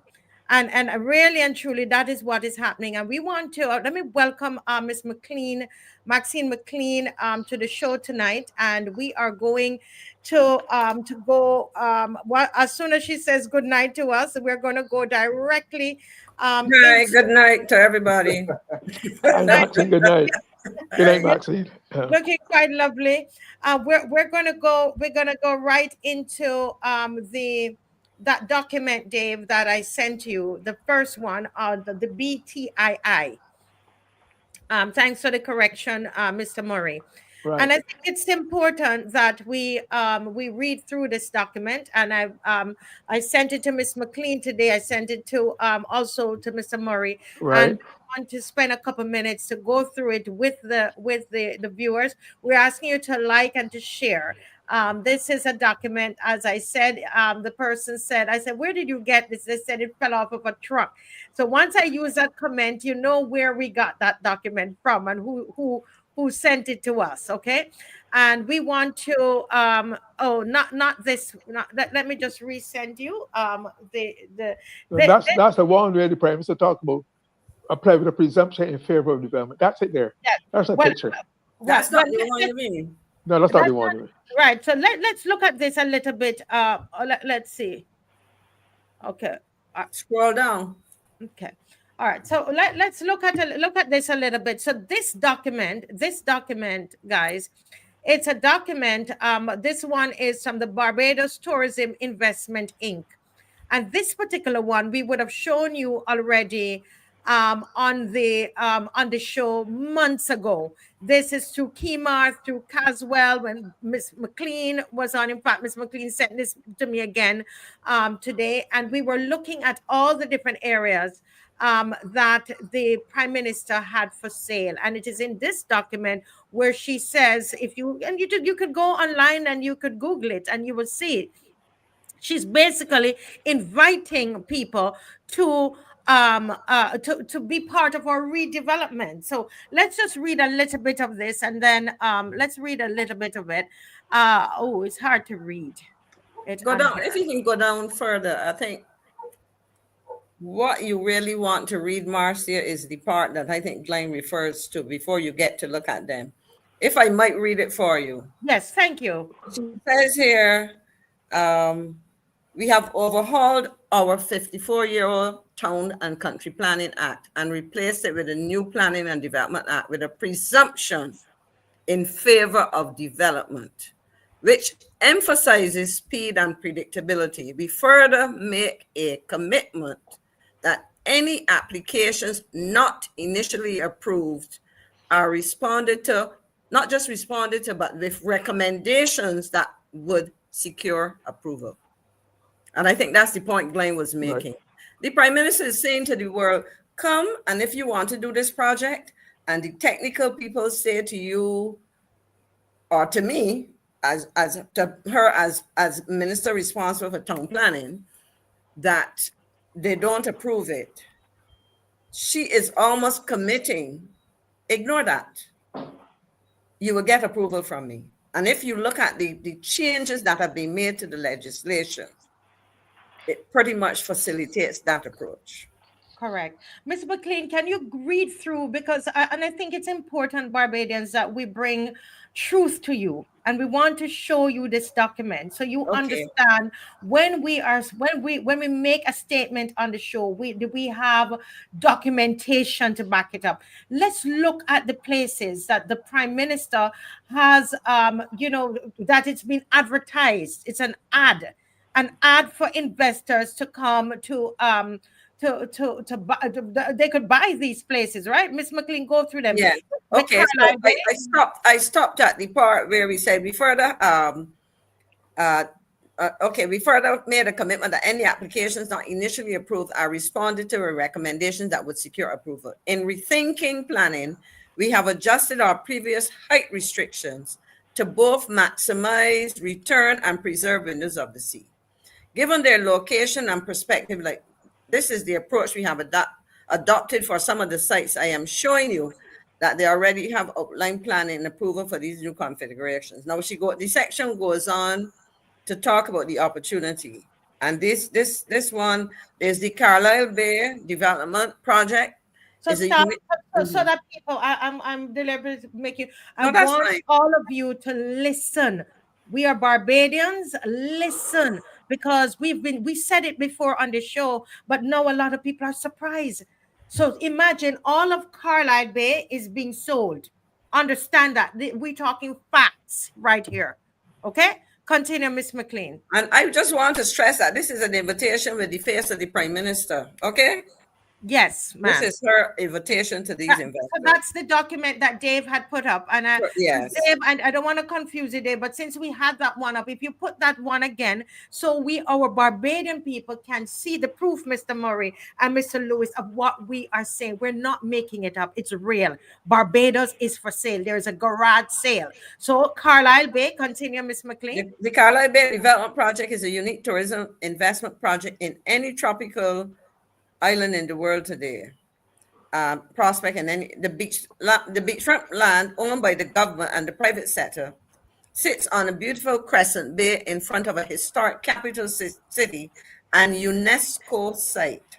Wow. We are looking for more than investors in a development, though. We are looking for partners. Now let's back up. The Carlisle Bay is sitting close to our historic capital and a UNESCO site. Now, what that says to you, that there are certain constraints that should be observed, right, gentlemen and Marcia? Right. That they meant to get that site, there's certain commitments, certain expectations that things are done in certain ways. At the center of this opportunity is the people of Barbados. That's maybe the only time we get at the center anything in a paragraph. That's PR. That's PR. In a paragraph. Right. This development will be the anchor for the complete regeneration of the communities in the urban corridor. Wow. And then it says livelihoods, infrastructure, and sustainable futures for all. Watching from the side, okay? Join us in this transformative development. Now it goes on to identify opportunities. And I would say it says Needham's Point, and they can go and view the opportunities. Gemmont's Lane, where we've heard about the old hospital complex, and is it the Africans exempt? Bank, yeah. That bank, right. And they're going to build a facility and a hotel. But of course, as I said to somebody, across the street, you have the beautiful beach. So I guess people come and relax. See, that is why they were chasing out Mr. Kitch. Because they I spoke with this people man. Do everything. I spoke with this man, so where the bank was going to go there, they wanted to make a car park or something over there to accommodate the bank, which would be the old hospital compound right at the corner. Right. Where the Mitchell House was. Right. There's Pierhead. There's Hink Street. There's Trevor's Way. For those people who do not remember Trevor's Way is that little stretch of land going from what used to be the abattoir, the car meters, down to the port. So that's like a little strip of land across from Pelican Village. On the left side, going down. Kensington Oval Yeah. is one. And where Glenn and I worked for some time, government Government. headquarters. God. Everything. Don't let them get their hands on the White House or number 10 Downing Street. They will sell them to get a chance. So think about it, Marcia, Glenn, Victor. We have government headquarters gone. God. And I remember it was a thrill. My office was on the 3rd floor, and I would look out to see and have lunch, taking a break, open the curtains. And No, I think it's up for sale. As far as it's up for sale. It's up for sale. You go south and you have the Barbados Defense Force facility, which is part of our historic garrison, the UNESCO site. My question really and truly, because we are supposed to talk about Holetown. Yeah. What is not for sale?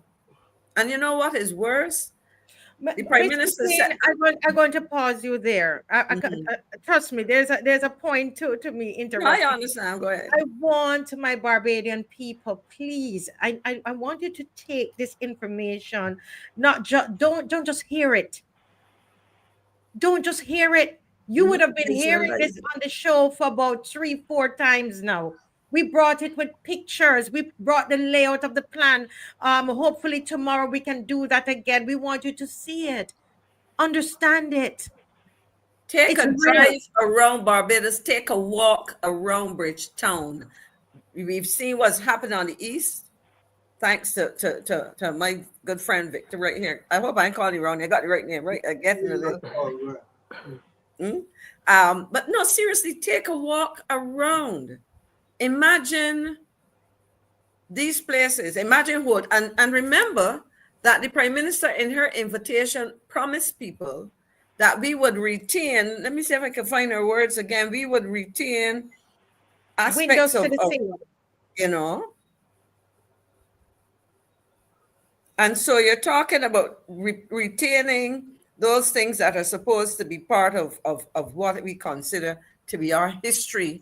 You know, the things that Barbadians love. Somewhere in there, she's telling people that, you know, we're going to okay, here it goes. Let me see. Okay, here it goes. The developments we are showing you present a historic opportunity to join us as we transform and modernize Barbados while maintaining those things that make it special. But you're going to move all the information, the images that you showed after you spoke to Maurice Greenwich, to put up probably some, and remember she said the restrictions have been removed. So you're going to put up some square block that can be some generic looking building that says nothing about Barbados, that probably overpowers the area. And that's, so what are we retaining? You know, it would be, I mean, you would have heard, Marcia, when you went there and you met with people who were objecting and expressing their concerns. It would be interesting to do a survey of all of those people who have been coming to Barbados in their villas and so on, guests of Sandy Lane. I'm talking about the upmarket people, that the high net worth persons who are the ones that would probably look at some of these projects and ask them, why do they come to Barbados? Why do they come back? What would they think of the transformation, let me use the term the Prime Minister like deconstruct and reconstruct, the construction of our cultural, images and things that indicate we are in Barbados, the things that we as Barbadians love, the things that we share with visitors who don't just come here once and disappear, but who have taken on Barbados like their home, that only, even if it's only a winter home, or whatever. But you are pursuing these things. But you know what? And I can say this and stop Marcia. The Prime Minister of Barbados, I have coined 2 terms for her. She is an absentee head of government and a visiting Prime Minister.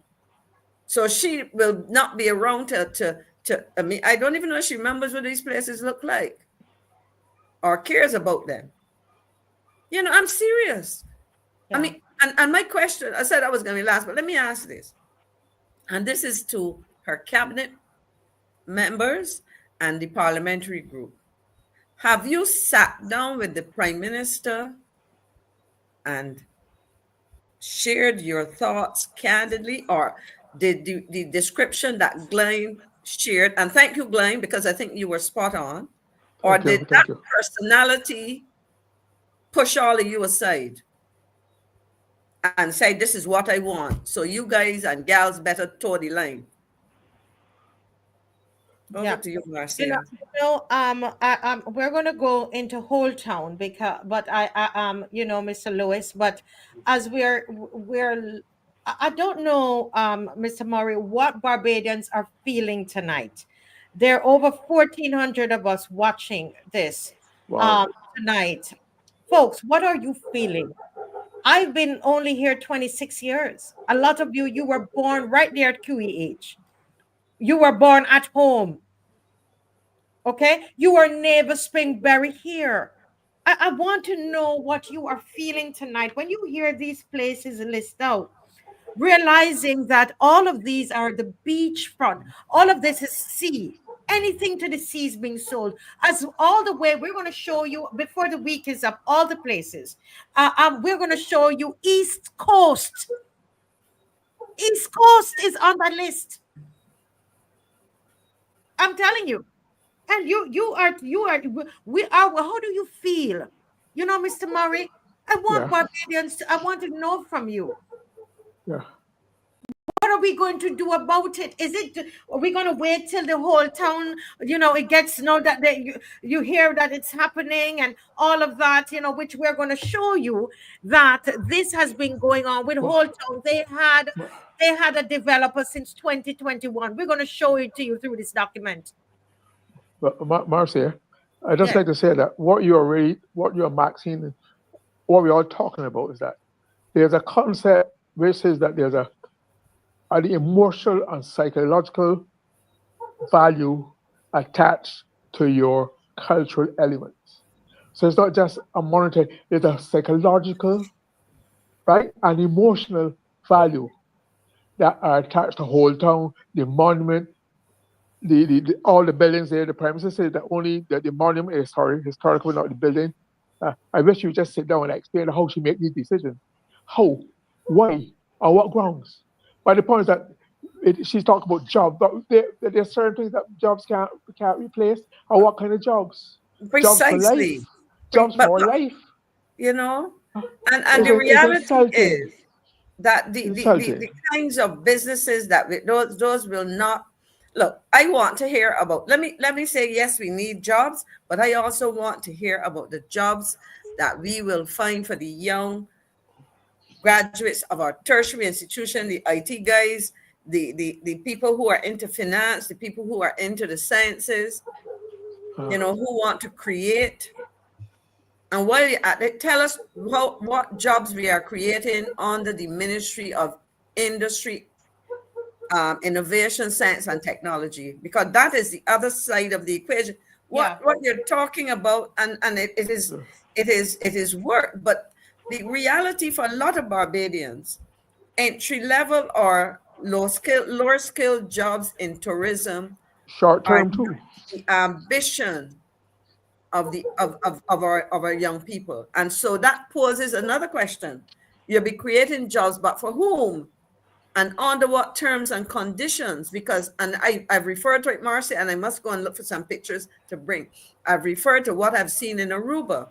They are very much into, we know the if you've been to Aruba, you know the geology and so on of the island. It is pretty dry, lots of cactus and so on. Tourism is a major thing. And they have to bring in non-national labor. But what they have done is that they have constructed accommodations. I've not seen them on the inside, but I can tell you on the outside, they look decent. How will we be accommodating persons, especially persons at the lower earning end of the scale, in a country where the cost of living is higher than for the rest of the region for the most part? Yes. I'm going to ask Dave if we could get that the document that we really wanted. This has to now deal with Holetown, because we need to read through it carefully with the viewers tonight. And as we read that document, and as Dave puts the document up, Mr. Lewis, I am not sure if you remembered or the viewers remembered. It was about February 16th or so that Minister DUGUID, DUGUID. Honorable, repeat please. DUGUID. Not DUGUID. do good. Is he doing good? I don't know if he's doing good. So like he's doing bad to me, but anyway, Minister DUGUID. I can't pronounce it properly. Good. DUGUID. Yes. DUGUID. So he DUGUID. Sorry, DUGUID, not do good. Every time you say good, I laugh. Go ahead. Sorry. Because I'm so sure it's so good. Sorry. A lot of his constituents do call him DUGUID, in truth. Yes, that's what I heard. Yeah. Lots of as a man, of course. I've heard it several times. Yes. But it's DUGUID. So have you done? Are you DOBAD? Are you doing good, sir? Are you doing bad, Mr. Senator DUGUID? Did you lie, or the newspaper lied? Let's go through this document here, Miss McLean. Okay. You want me to read what you're reading it here? Yeah, I'll read some of it, and then I will I'll just read a little bit, and then I will turn over to you and Mr. Murray, right? Mm-hmm. The government of Barbados has selected the Barbados Tourism Inc. as its Barbados Tourism Investment Inc. Right, I knew something is missing. BTII. Mm-hmm. Right.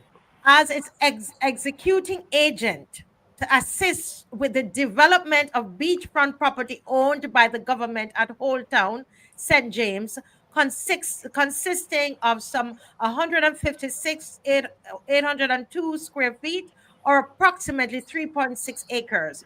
The property is the current location of the following government agencies: Royal Barbados Police Force, Holetown Library, Barbados Revenue Authority, Licensing Authority, Post Office, Magistrate's Office. BTI is now seeking proposals from a preferred partner to undertake the rebuild of these government agencies, thereby making these lands available to the selected partner for beachfront development. Okay, Dave, go up some more.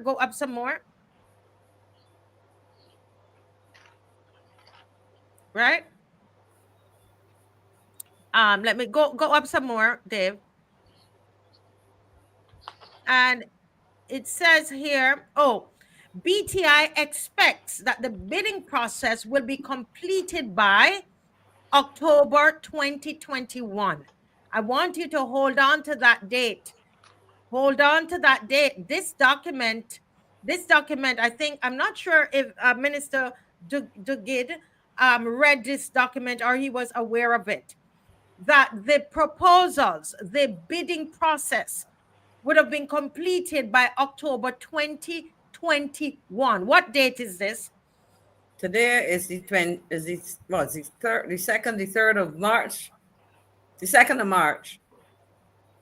Yes. And this is October. This is nearly 4 years ago. So they nearly 4 years ago, Miss McLean, they would have gone, and viewers, Barbadians, listen, you are intelligent enough to understand what is going on. Now, this document says 2021. I spoke to somebody, Miss McLean and Mr. Lewis, that's, who I really trust their judgment and what they said to me. And they said that as far as they are aware, these proposals were, these bids were really, really going out since they went into office 2018, Miss McLean? Yes. Yeah. Since 2016, Miss McLean and everybody, I am told that these plans were in the works, so not by the government of at the time, but by those in the opposition. This is what I've been told, and that is why when they got into power, they were ready to roll with these things. Okay, they were ready to roll with selling off Barbados because it was in the works since 2016. 2017. That is what my well, that's my understanding. But according to this, the bidding process would have been closed by October 2021. Go ahead, Miss McLean. Any other part in this you want to Yeah, read? what I would like him to show you what it is that they were bidding on. So if you can come down the project proposal, because there was a list of elements of the. Let me see. Is it? Yes, we go. Keep going, Dave. Going down. Thank you.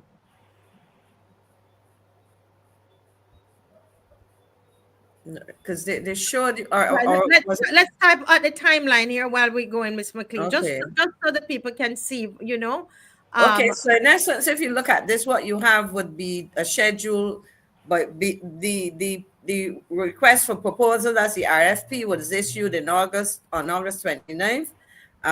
Site visits could have been made during the week of the next week, and the following week, questions due from partners, bid proposal. So in other words, they gave you 2 weeks to go and look at the site.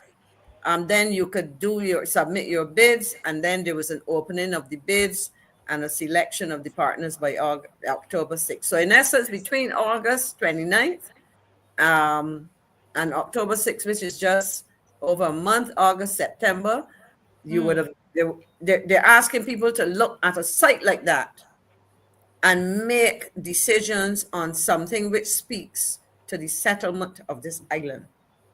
Something that captures and which carries historic sites. And well, you went through that with Morris Greenwich, and Barbadians can look at it in that area. That's historic. That's a fairly important, well, a very important part of our history. So look at how they are, and I'll say this, for the kind of bid that you would have to put in place. For me, if I were an independent person seeing this on August 29th and being asked to do this, my question to the government of Barbados is, are you serious, or do you have somebody in mind and just going through the motions because you are required to go through these steps? Because, I mean, I've talked to engineers, architects, and so on, and basically, to come up with, what is the nature of the proposal that you want? You're talking about relocating, a town center. I'll use the term that they use: police station, court, post office, government offices, etc. Addressing historic buildings, because if you look at where the police station is and so on, and I recall, because I really had a chance to look at it again from the history of it, when Morris Greenwich pointed out to Barbadians that the front of the building was really part of an original building that was there for a long time. So you're telling me that you want serious individuals outside of probably somebody known to whoever, that they're going to do this in that time. So in other words, you are essentially eliminating, by these timelines, serious bidders. That is my take on it. And Yes. Go ahead, Mr. Murray, and Dave will keep going down. Keep going down, Dave. I heard you, Maxie, but I think I'm guilty of it too. I think we are expecting more of the Prime Minister than she has to give. I just explaining, not expecting. Okay. I'm falling guilty of it, because I'm still hoping that there's something inside that will pull her back from these atrocious decisions. She made a similar kind of decision. Remember the old NAS building? Yes. That unique architecture? Yes. She never gave a proper rationale as to why that was coming. You were hearing there were environmental problems. Her people put out stories on brass tack, but you never got a detailed authority as to why we have to get rid of this building.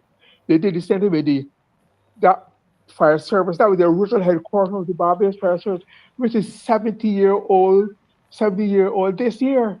Their 70th anniversary was started. No rationale for that, right? Yes. So on what basis? And I can understand. When I remember that, I also remember what she said in the papers a few days ago at the so-called Ideas Forum, where she made somebody asked her about the Holetown controversy. She said it's the site. Listen to me. It is site that is historic, not the buildings. It's this, it's a site called, so somehow, in her great wisdom, she's trying to separate the site from the buildings. All right, but she has not yet, and all she's harping on. She's harping on jobs. People want jobs in St. Peter's. They want what kind of jobs? But is there all the world of jobs? Now, everything's going to be jobs for life at high levels, like Mark said. I wouldn't mind. But this, I think she is again. She's going back to that point I made. She attaches no emotional or psychological value to these kinds of cultural elements, so they could go to the highest bidder or whoever gets their hands on it first. But Mr. Listen, I know 9 o'clock is here, guys, and I Already, totally jeez, call it. already. But Wow. if you just hang on a little bit, we need to go through this document because this is important, Mr. Murray and Mr. Lewis. Feel free to jump in as well. This section, Miss McLean, Dave, could you go slightly up a little bit, just to page 4, just slightly page 4, back up, back, yes. And it says here the selection committee, right, Miss McLean? That is comprised of, so can you read the selection committee? It says proposal, review and selection process, interviews and final ranking. If the selection committee is satisfied with the top ranked proposal, a recommendation is made to the government of Barbados for the selection of a preferred partner together with a development plan for the tourism-related project or projects. If the government of Barbados is not satisfied with the recommendation, government will provide reasons to the selection committee for declining such and may provide its recommendation to allow the BTI to proceed to award the contract with the partner who may be next ranked partner on the list. In other words, ladies and gentlemen, if we go through the motions because we have to, and the government decide, and so in other words, the committee goes and seriously spends hours or whatever, their technical expertise, etc., analyzing these proposals, and they recommend the one which, as far as they are concerned, best meets the requirements, is best suited to Barbados, and all of that. But the government says, committee, we ain't hearing that. We don't want that because we never want it in the first place. We just plain, that's form, here's the substance. We want Glen Murray to have the project. So we will go ahead and instruct. So in other words, it will recommend to allow BTI. So the selection committee will provide reasons to the selection committee for declining their recommendation. No, Miss McLean, thank you for that, because I read it. I was trying to, get it, but you broke it down for me. So now, Dave, if you go up a little bit, and Mr. Murray, stay in there with us, Mr. Lewis. No, back to go to page 5. Sorry. Go down. Go down. I'm sorry. Now, Miss McLean, stop it there. Based on what we just read before, this is the composition of the selection committee. Listen, Mr. Murray and Mr. Lewis and viewers. Go ahead, Miss McLean. Who is the selection committee? The BTI. That's the same agency that is out there promoting marketing projects. The Prime Minister's office, Town and Country Department Planning Office, Ministry of Housing, Lands and Maintenance, the Barbados Tourism Marketing Inc., and the Ministry of Finance, Economic Affairs and Investment. Now here, Marcia, I would say all of these are government. Some of them fall under the Prime Minister. If I would have to go back most of them. Ms. McLean, there are about 4 of them here that have one name in common that is in charge of all of them. The BTI, Prime Minister's Office, Town and Country Planning Department, the Ministry of Finance, Economic Affairs and Investment. Now, but BTI, I used to be, until recently, was under the Ministry of Finance. But this is why I say I believe I listed it under there, and if I'm wrong, we can be corrected. It has now gone to Minister McConney. I guess they got to give you something to do. So they've moved it from there, and God help us. If she does with that, what she did to education. Oh, Lord have mercy. Yeah. I'm frightened. No, but you see, I want to make another point, Marcia. For something like this, and we'll have to go back and look.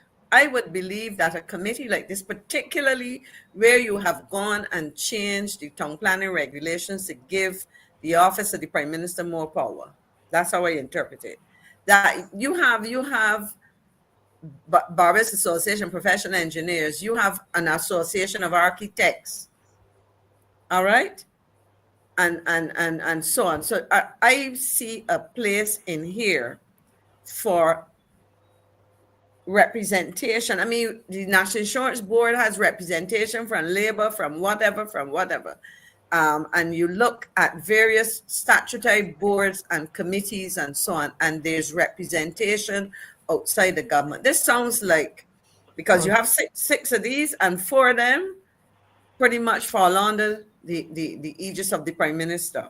And her. Marcia, quickly, there's no mention, shockingly, there's no mention of the Barbados National Trust. Okay. Barbados Museum, nothing so. And we're talking about historic buildings, retention of... Right.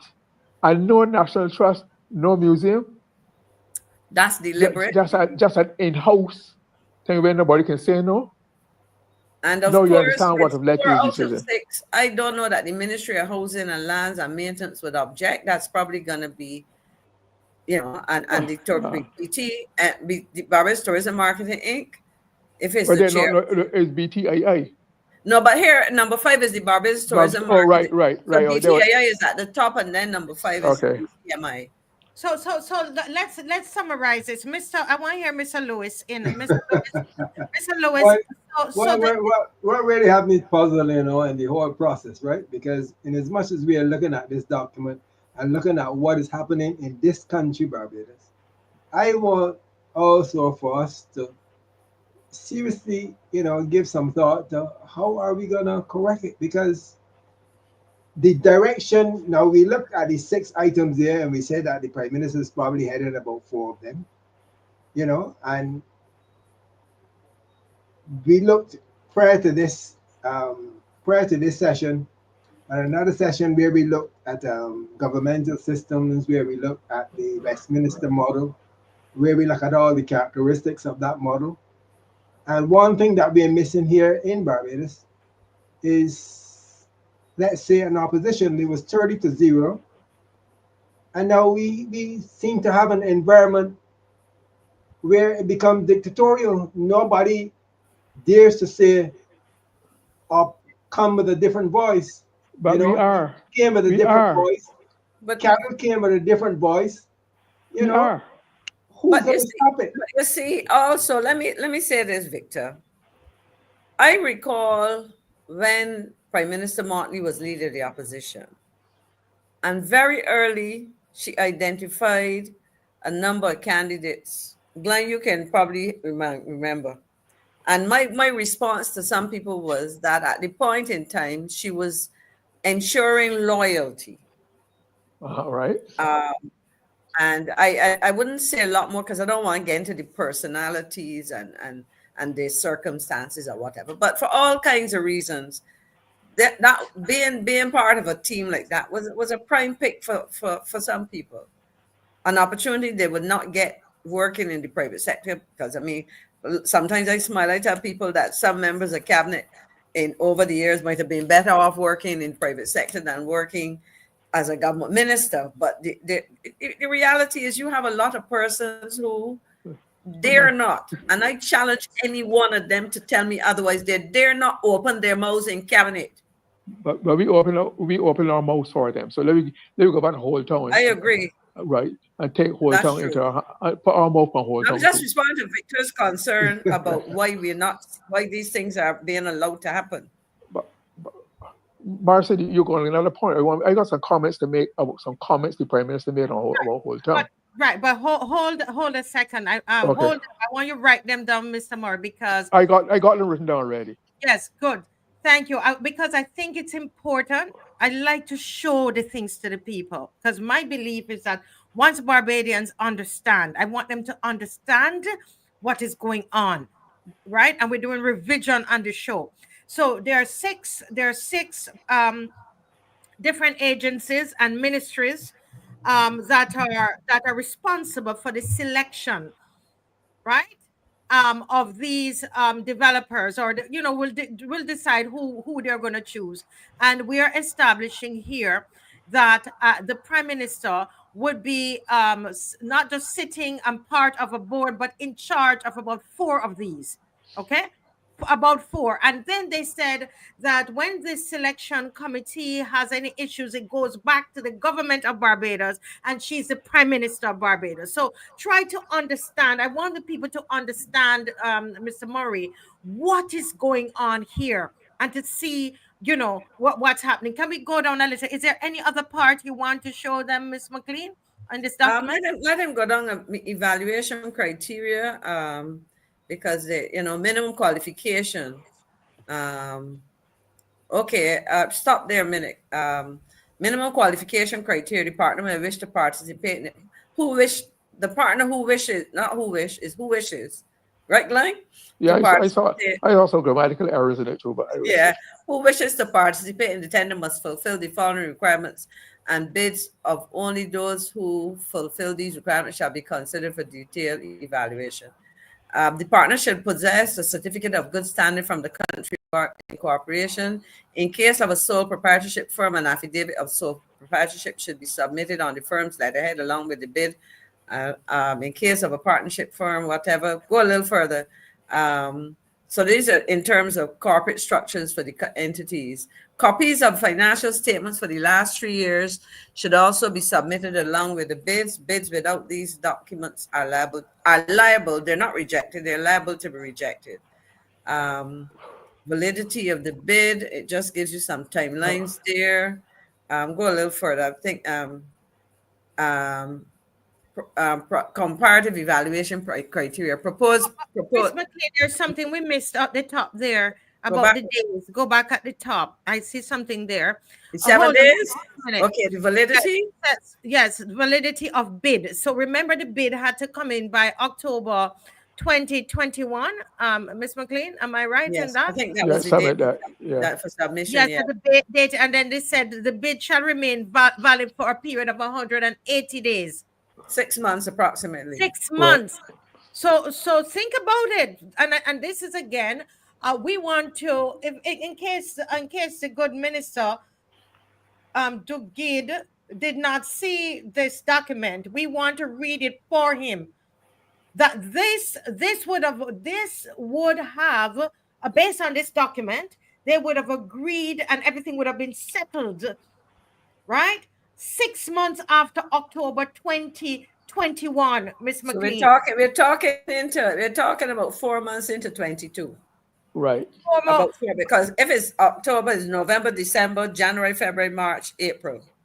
But April 2022, Barbados, this was a done deal. DUGUID. Call it what you want. Don't worry with my correction. DUGUID. I know you are listening to this. I want Barbadians to see that on this, but don't tell me I'm calling you a liar. I want to know, sir, did you read this document? Were you part of this? Question, Marcia. Stick up in there.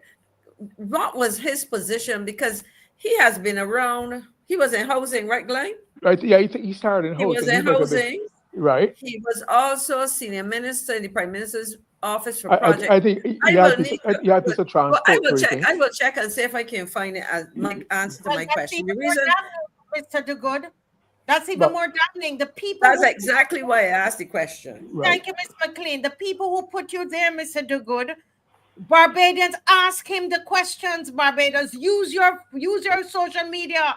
He needs to resign. He has lied to the Barbadian public. Go ahead, Mr. Murray. Yeah, what I found particularly intriguing about the gobbledygook that he spoke, I mentioned last when he said that it had been sold, but he didn't know what the price was. But that was only made even more ridiculous by MP Kerry Simmons, who said, actually said that when this question of foreign ownership, he said it's not fair, and paraphrasing, to say that it's being owned by a foreigner because it's being owned by the ICBL, which is the Barbados Western Barbados, so therefore it's a local ownership. But then you're going to say that the man who owns it is Joe Poulin, that's his name, has 60% in the ACBL. So if Joe Poulin is Canadian, so if he has 60%, I only went to school in August upon a Saturday, right? But if he has 60%, I thought 60% would be a majority of 100%. So if he has 60% of the ICBL share, therefore he has 60% of the project, of the ownership. Am I right or wrong, Max? I'm not too good right. at this. And if an individual owns 60% of a corporation, that is significant control because they're individual shareholders. Don't forget two things. He bought this from a company in Bermuda, which had bought out of Barbados. So the same you can buy it, you can sell it. All right then. So you say if you buy it, you can sell. You know, so what stuck in my mind about this is that I also had some shares in the ICBL where it was set up by Tom Adams to provide competition, Insurance Corporation of Barbados, to bring some competition to the insurance sector in Barbados. So I bought some shares of it. And then when Mr. Poulin bought it from the Bermuda company, he offered us some ridiculous prices for the shares. And there's a revolt. I refused to sell. You had some too, Max, eh? Yeah, I have. He insulted us, but the offer was made. So therefore, he in the Bajan, he's a Canadian, and that gesture alone, when he wanted to get all 100 for himself at a cheap rate, he said no, and he backed off. To me, his motives are immediately questionable as to his attachment to Barbados. So don't bring the monkey talk about he's a Canadian who owns 6% of a Barbados country, therefore he is a Barbadian country. Kerry Simmons should know better. You really should know better to try to pull the wool over Bajan eyes just to keep selling. But you want me to stop, Marcia, because there's something I want somebody to just hold a minute. Let me just hear. Mr. Lewis, is there something you're trying to say there? Well, we're talking about Mr. DUGUID's resignation because he's conveyed to the public of Barbados that we have Barbadian ownership. That is very deceptive. It is a lie. But is he the only person that lied? I would only call for the resignation of Mr. DUGUID. I'll call for the resignation of the Prime Minister because she has lied in so many other ways. So I don't want to continue on that same trend, not only Mr. DUGUID, but the Prime Minister of Barbados, because she has told some significant lies, of which all of us are aware. Yeah, yes. Thank you, Mr. Lewis, and go ahead, Mr. Murray. Yeah, I read in Barbados, I read the paper, a report coming of the Ideas Forum at Hammers Market. The Prime Minister's quote is saying the buildings at that site in Holetown are not historic. It is the site that is historic. We will continue to have the conversations, but believe you me, if this country does not invite the investment to be able to build out what we have, we will not be able to sustain our quality of life. He says that she talks about most people who are talking about things are people who already have jobs, right? So we can afford to talk, but it is the people that she's trying to give jobs to in St. Peter and St. John. I find that insulting that she feel that we are comfortable. I'm trying to find the exact that we are comfortable in ourselves. So we could afford to pick out a project because you don't have to worry about the job. All that really matters the job. I think she has an insult on intelligence of Barbados. And then she said, I think there's one she says, as Minister of Culture, I am sensitive to heritage. You're right. If it is a site that right. It is the site that is historic, and the government will not. Oh, got it now. As the Minister of Culture, I'm sensitive to heritage. If it's a site that is historic, and the government, it is a site that is historic, and the government will do nothing to take away from the historic nature of the site. All right? The government will do nothing to take away from the historic nature of the site. What that mean? What that mean? They're not gonna. Yeah, Any construction should not interfere with that. So, Ms. know, Martina, there's a caller on the line. Okay, There's go a ahead. caller on the line who has been calling all for a long time now. Go ahead, caller. Welcome. This is Victor Anthony Simon Young, Barbados senior athlete. Hello, Mr. Young. Good night. Mr. Young. First thing that get me vexed tonight, when I hear Victor, because he's got my first name.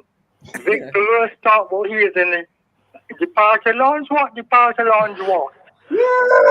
Departure lounge. I want to make that abundantly clear. All right. I don't want to hear you with that again.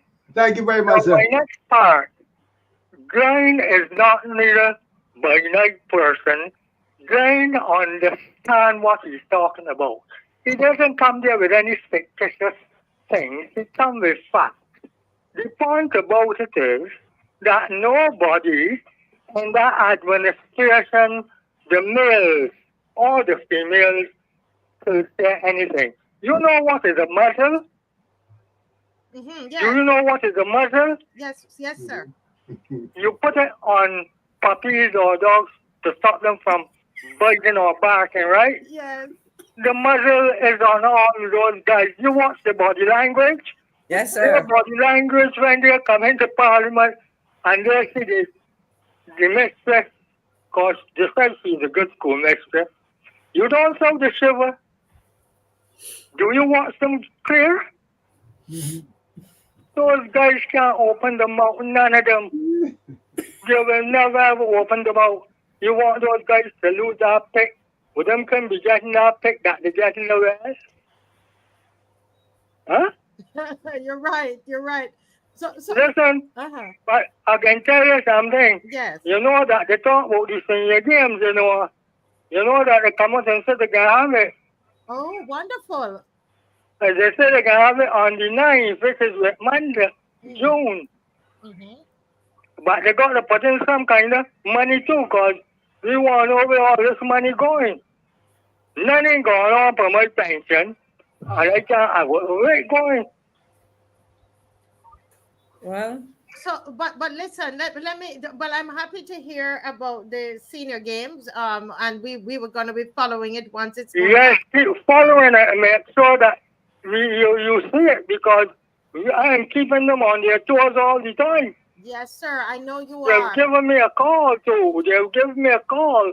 So I'm keeping them on their toes. But don't worry about those guys who is calling you. Those people who are calling you, they're political prostitutes. So don't get worried about that. Yeah. Like you, I've been in town too long to worry about that. Right. And you're not, Glenn is not nobody who just on the thing just coming to talk. If people had listened to one half, they would have seen, listen to one half speech. Listen, You know, one half had to back his silence.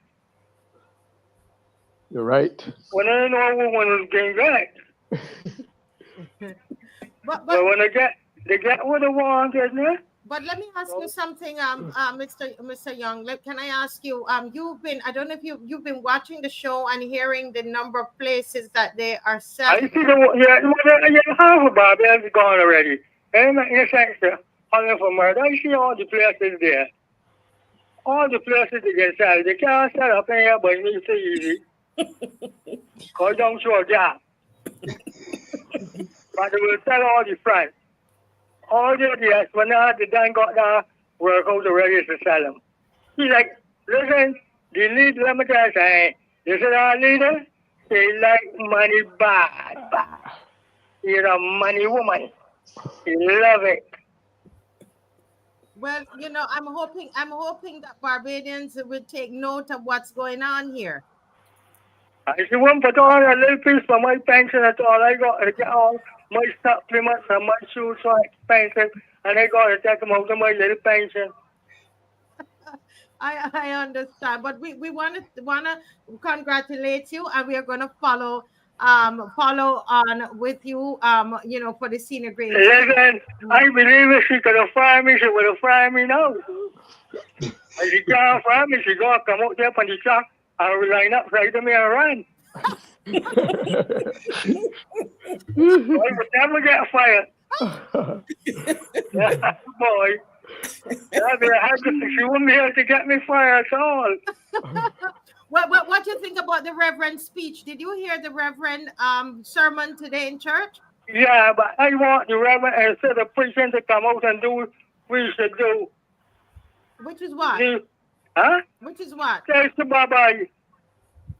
Thank you, bye-bye. Sometimes it's good to stay to be able to represent us well.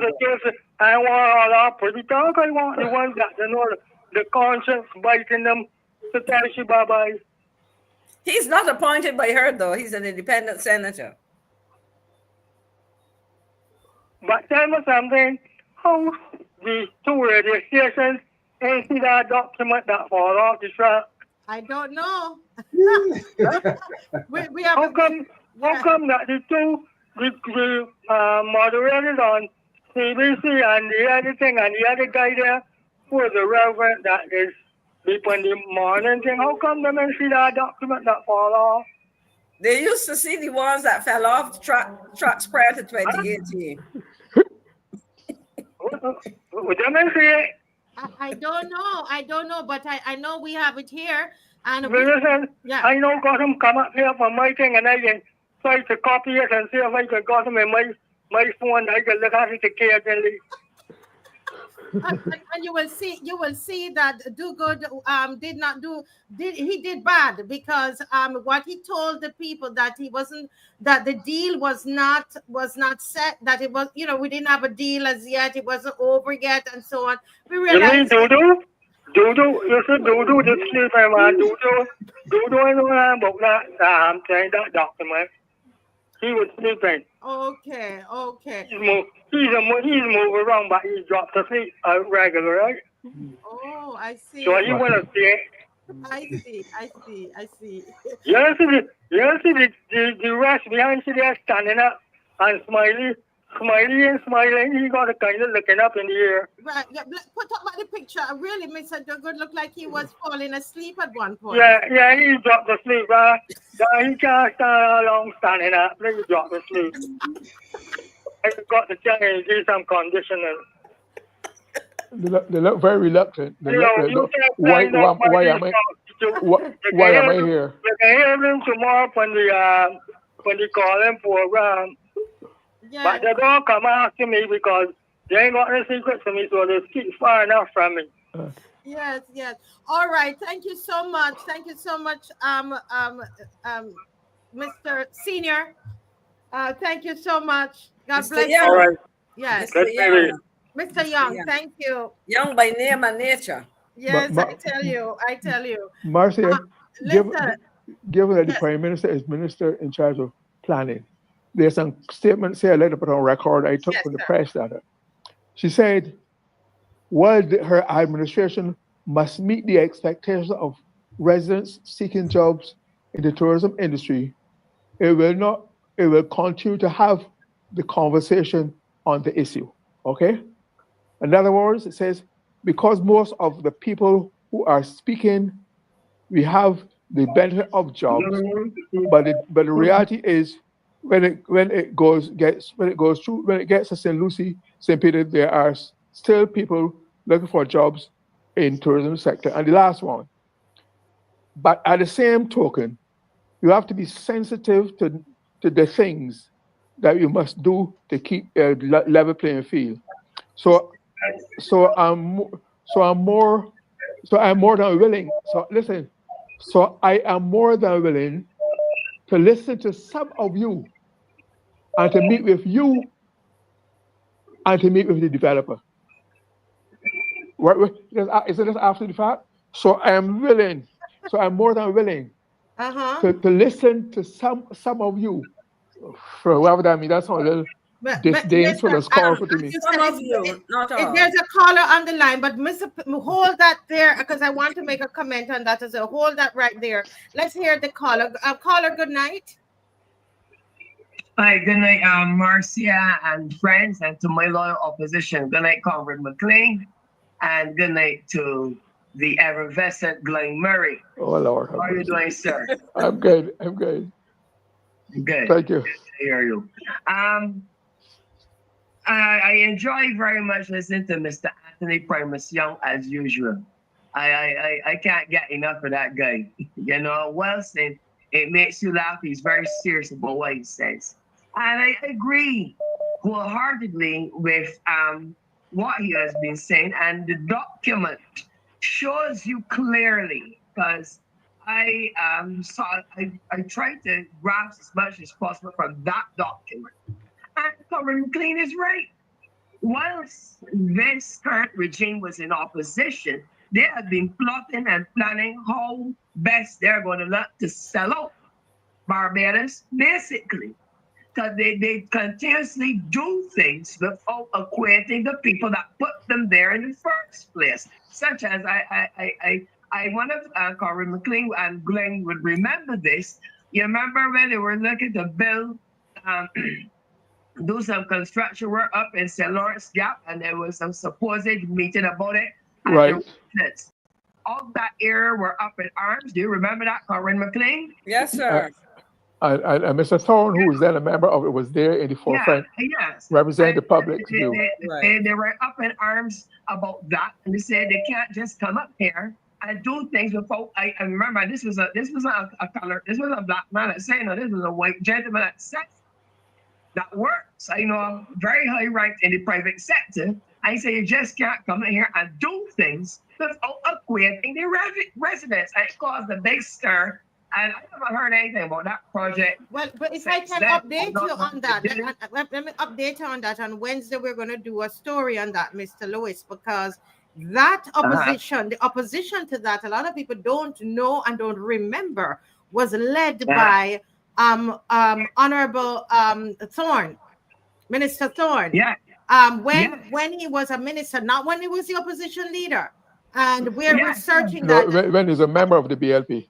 He was a member of the BLP, right? And he was MP for the area, and he actually led that, and they won. They backed down. The government backed down. So it's not, Mr. Thorne has been standing up, like Miss Haynes, like Senator Haynes, even while he was part of the BLP. But caller, just give another last comment because I have callers backed up. Yeah. Okay. Yeah, well, to end off, right? I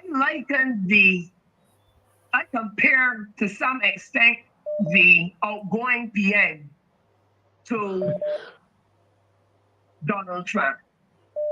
Because if you saw, I don't know if you saw it, Marcia, the back and forth between him and President Zelensky. Okay. He don't like nobody standing up. He don't like nobody standing up to him. You can't stand up to him. So it's the same thing here. President Haynes stood up for what she believed in. And unfortunately,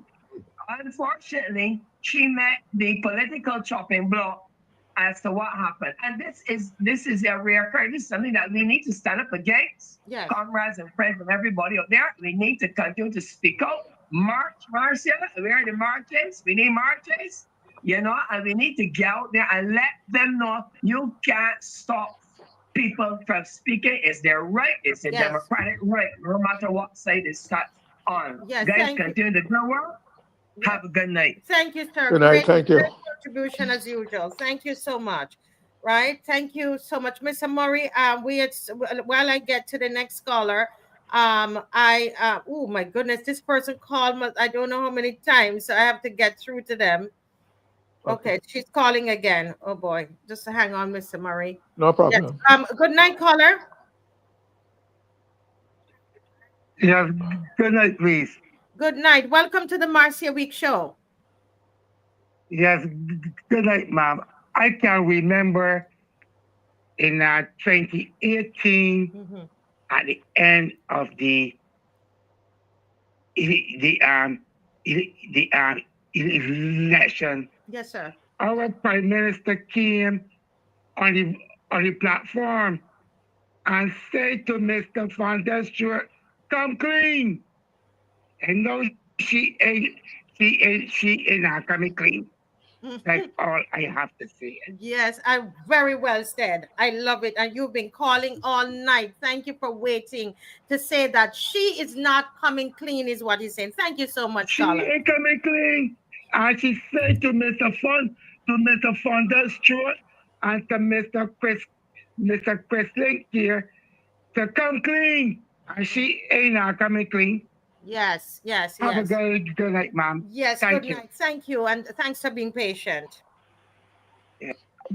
Oh, wow. Mr. Murray, back to you. I was fascinated by these statements. That's why I took so many of them. I think the most significant one, to me, is the most insulting, because it's belittling the intelligence of Barbados. It says, but at the same token, we have to be sensitive to the things that we want, that we must do to keep a level playing field. So I am more than willing to listen to some of you and to meet with you and to meet with the developers.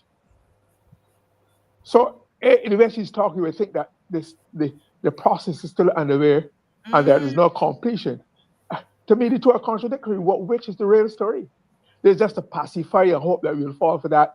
And she said that and move on. There's no follow-up. Well, I follow up because it does not make sense to me. Yeah, because she was meeting with she remember, out of the six organization and ministries, she makes up about four of them. So she has already met with the developer. It's like she's acting as though, oh, I have to do this independent thing now but we've just seen the documents. Marcia, I just wanted, because I promised I would have checked. In 2018, guess who was the Minister of Transport, Works and Maintenance? DUGUID, Guess who? right? DUGUID. Mr. Dr. DUGUID. Right.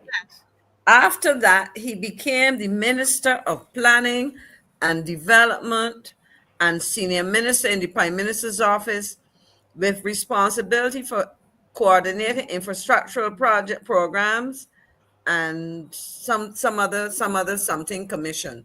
I had it here. He also had a stint at housing too. But right, so he has been in all the ministries. So he would have probably between that period, he would have and now, between 2018 and now, he would have touched at least 3 of the ministries on that list of 6. So therefore, what we're saying that it's it stands to reason that he should have seen this document that we read tonight that fell off the truck to us, and to see that this whole deal, all of it, based on what is in this document, should have been done by April 2022.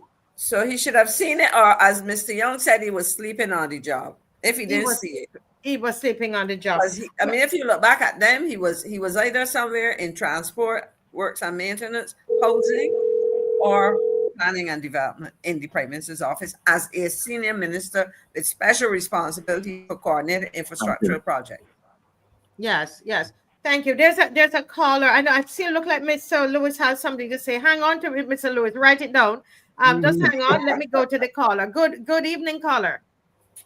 Yes, good evening. What I want to say is that, coming through loud and clear, is that what is the purpose of Parish Speaks when you are going parish by parish, pretending that you are listening to the masses, but you have already cemented and finalized substantive plans? This is, I believe, a mockumentary of justice, when you can create an environment of almost like a mock participatory avenue for the public to be listened to, but in truth, behind the scenes it's a mockery, because you have already like premeditated what you want, how you want, who you would entertain, and upon which grounds. and you round up legal luminaries to do your bidding, and then you have ministers as puppets. And on this note, I would wish that people stop being brought into the parliament, putting the public, like what you call the public officers as living shields, as live shields. Let the ministers come prepared and stop putting the public to be in a precarious position in having to speak to X and Y situation in those circumstances. Let the ministers do their job and stop having public officers or public servants be like live targets in a parliamentary environment. Yes, yes. I love how you're saying to be live shields, because when I watch it, that's how it seems to me, that they are using them to protect themselves. Well, thank you so much, Carla. Again, your contribution is so important to the show. Thank you for calling. Thank you. All the best. All the best. Yes, sir. Thank you so much. Dave has something there on the screen. Dave, can you play that? And we have to do a little bit we have to do some of Senator Rogers' speech. So be prepared. It might go over a little 5-10, but the people waiting on that. So Dave, let's play some of this, please. I hope it's not too long. It's about sending a message that the people of Barbados will not allow anybody, neither Barbados Labour Party, Democratic Labour Party, private sector, to intimidate it. Not ever again. You have been raised to think for yourself, and you have the right to speak out, and you have the right to speak out without somebody trying to unfair you in this country. You have the right to speak out, and you have the right to speak out without somebody trying to unfair you in this country. So today is equally about reclaiming for Barbadians the right to express themselves in an environment where fear is removed. We do not believe that the removal of a commissioner of police or the charging of a reverend for saying this is the worst government, or threatening businessmen with contracts, or threatening people with jobs. This cannot continue in the Barbados of the 21st century. And if ever the time comes that you give us the confidence to lead you, we too must ensure that we never rule a government to unfair or to cause fear in this country. This is the solemn promise of the Barbados Labour Party today. Lie. Big lie. I can't hear you, Maxie. I'm sorry. Maxie. Can't hear you, Maxie. I said, the Prime Minister did not say this is my solemn promise, me and Mottley. She said this is the solemn promise of the Barbados Labour Party. She didn't promise. The party promised on behalf of you. But Marcy, I have to say this, because I hear people talk about, I sat in the cabinet, and I will tell you this talk about threats to people's jobs and so on. I did not hear it. And I would say to anybody who felt threatened or who received threats, come and tell the public and tell me. I would sit here and listen, because what the Prime Minister is describing is what they call it, projection, Glenn? Projection, yeah. Projection. She is projecting onto others exactly what she's doing today.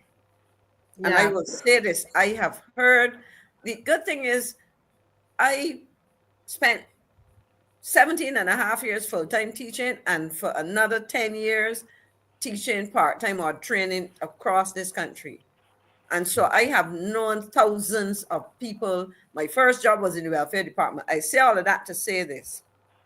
People see me and stop me, apart from telling me, Marcy, to congratulate you and the people on this show, to tell me things about what is happening. And I will put it this way, and as the old people say, can pick sense from nonsense. I sat in a cabinet where I never heard anybody abusing anybody. I sat and worked with members of a parliamentary group where people were polite to themselves and to the public officers, etc. Yeah. As I said, pick sense and nonsense. Yes, yeah. But this thing, I want people to know that based on this document that we have, that this would have been a done deal from about April 2022. They would have known who the developer is. Would you agree with that, Mr. Murray? Of Based course. on, yes, and Mr. Lewis, we can read, we saw it. And April 2022. And so, Mr. DUGUID, and you're saying the Prime Minister, they all need to resign because we were lied to. We have been lied to, Barbados, and I want to know, how are we going to take that lie? This is so. How are we going to trust this government with what they say? They lied to us. Let's hear the Reverend speak to us about this gangster politics. Go ahead, Dave. So Thank you not very long much. ago, we have to stay vigilant. We cannot give up because we are the ones who must show forth the freedom of God in this world. And so I want to encourage us in our personal lives not to become complacent, not to take our Christian call for granted, to remember the obligation that has been laid upon us, to remember that we are agents of the glory of Christ in this world. So just as we have experienced him in his life, we must now shed that abroad in the world. We must share it with others, because if we become complacent, we fall asleep. When we fall asleep, we will not experience the glory of God. We will not experience the glory of God and all the benefits that come with it, which ultimately will be eternal life. If as Christians we turn a blind eye to injustice and oppression in this world, if as Christians we turn a blind eye to the decadence that is destroying our societies, then we fall asleep and we will not see the glory of God. But I even dare say, collectively as the body of Christ, we must be vigilant in our world. Christians throughout the world must stand up now even more than perhaps we have in our lifetimes within the last few decades. Because what we are beginning to witness in our world is gangster politics, gangster democracy, if there's such a thing, where people believe that might is right, and because I have the might, I can tell you what I want and I can do what I want. That is the world into which Jesus came, and he stood up defiantly against it. We must stand up against it. We must stand up against this era of gangster politics in our world, where people feel that because I have something that you want, or they perceive that they have something that you want, they can tell you whatever they want to tell you, and they can do whatever they want to do to you. As Barbadians, as a Christian society, we must stand up to that, because that is the premise upon which this nation was formed. We'll be friends of all, we're satellites of none. If you want to take away the visas, take them away. Mm-hmm. Okay.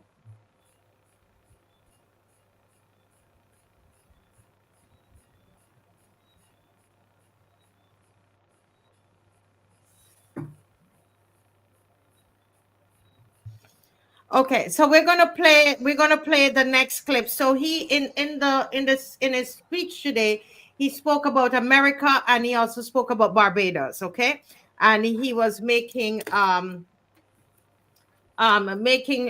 kind of comparisons. But if we go, let's go to the latter part, please. Are you ready, Dave? Yeah, thank you.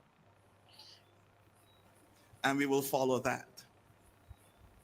And right now, I believe it is telling us, stay awake, keep watch, do not give in.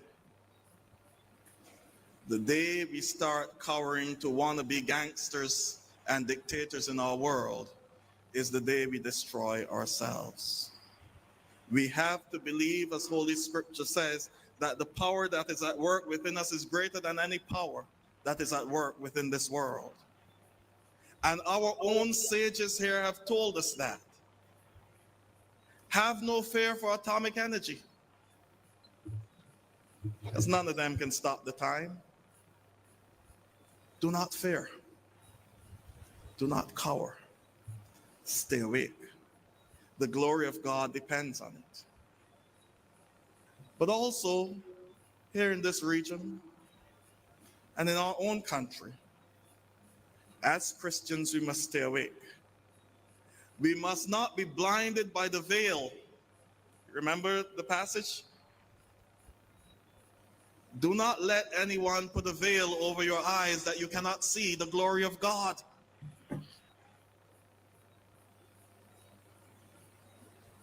Do not be blinded by political allegiance.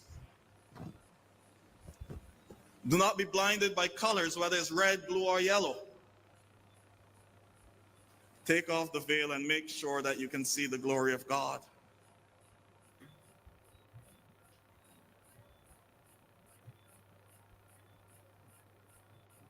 Okay, I think we're playing the wrong sections. But talk, guys, and let me just sort it out with Dave, because I know the people are waiting for me to play that. And we're talking about about, you would have heard the speech. So if somebody could speak about that, and just let me work that out with Dave. Okay, thank you so much, guys. Sorry about that. No, well, it's interesting because I like to listen to Reverend Rogers' sermons, and often I used to be at home quite a few Sundays to listen to him, but this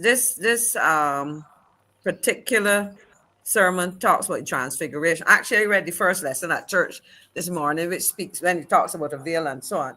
But the key point that is coming out there is that we as citizens, to me, have to recognize that political leaders are supposed to be servant leaders. You know, and this way of bulldozing the public into accepting or conforming is not something that we should really be focusing on. But Victor, I thought you wanted to say something earlier, so I don't know if it.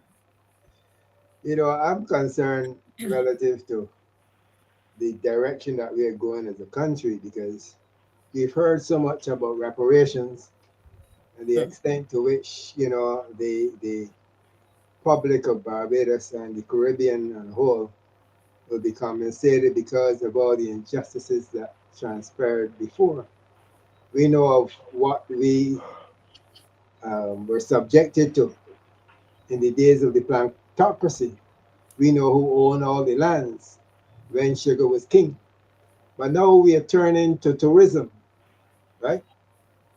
We are turning to tourism. And I'm looking at the investment to see if you're going to have the same reflection, to have to do another reparations somewhere down the line. Because when I look at investment, and let me speak about St. Joseph, I want to see families in St. Joseph. I want to see Barbadians, distinctively Barbadians. I want to see all the folks in Bathsheba. Let's say that project at the bottom of Cleaver Hill. That could have been an investment by the people of Barbados, by the people of St. Joseph, in hotels, guest houses, or otherwise. A millionaire may come and he may take 1 year, 6 months. We may take 10 years. But at the end of the day, all of that wealth goes into our generations to come. Exactly. So we are changing now from a plantocracy system where the select benefited, and now we are turning now to the tourism sector, and we are hearing of people from outside of Barbados coming in and invest in our tourism sector, which will be the breadbasket for us in the future. What are we doing to those people at community college? What have we done to them? Did we give them a chance to build hotels or build guest houses? You know, the little mayor's family, the little Lois family, the little low family, as the case may be. You know, building one guest house, building 2 guest houses, and invest into our credit union so that our tourism structure has a foundation that we are sure. But let me say to Mr. Young, you know, that the flight canceled. The flight is canceled, so I'm no longer in the departure lounge, you know. So I come back. So I want now to see investment reflecting us. Don't tell me about all the things out there on the world market. Come home to Barbados and let us see that, of course, we may have an uphill task based upon our financial potential, but the day will come when we be able now to look at our structures to give credit to Bajans, to give credit to our future generation, that they too will have a significant piece of the cake. But you know, Victor, you have touched on something which is extremely dear to my heart, because I see a whole set of contradictions playing out in relation to the Prime Minister.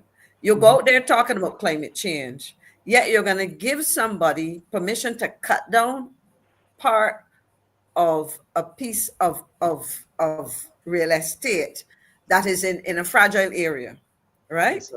If you are talking about, and then think of the East Coast, the kind of architecture that has characterized the East Coast, and that perhaps puts the least footprint.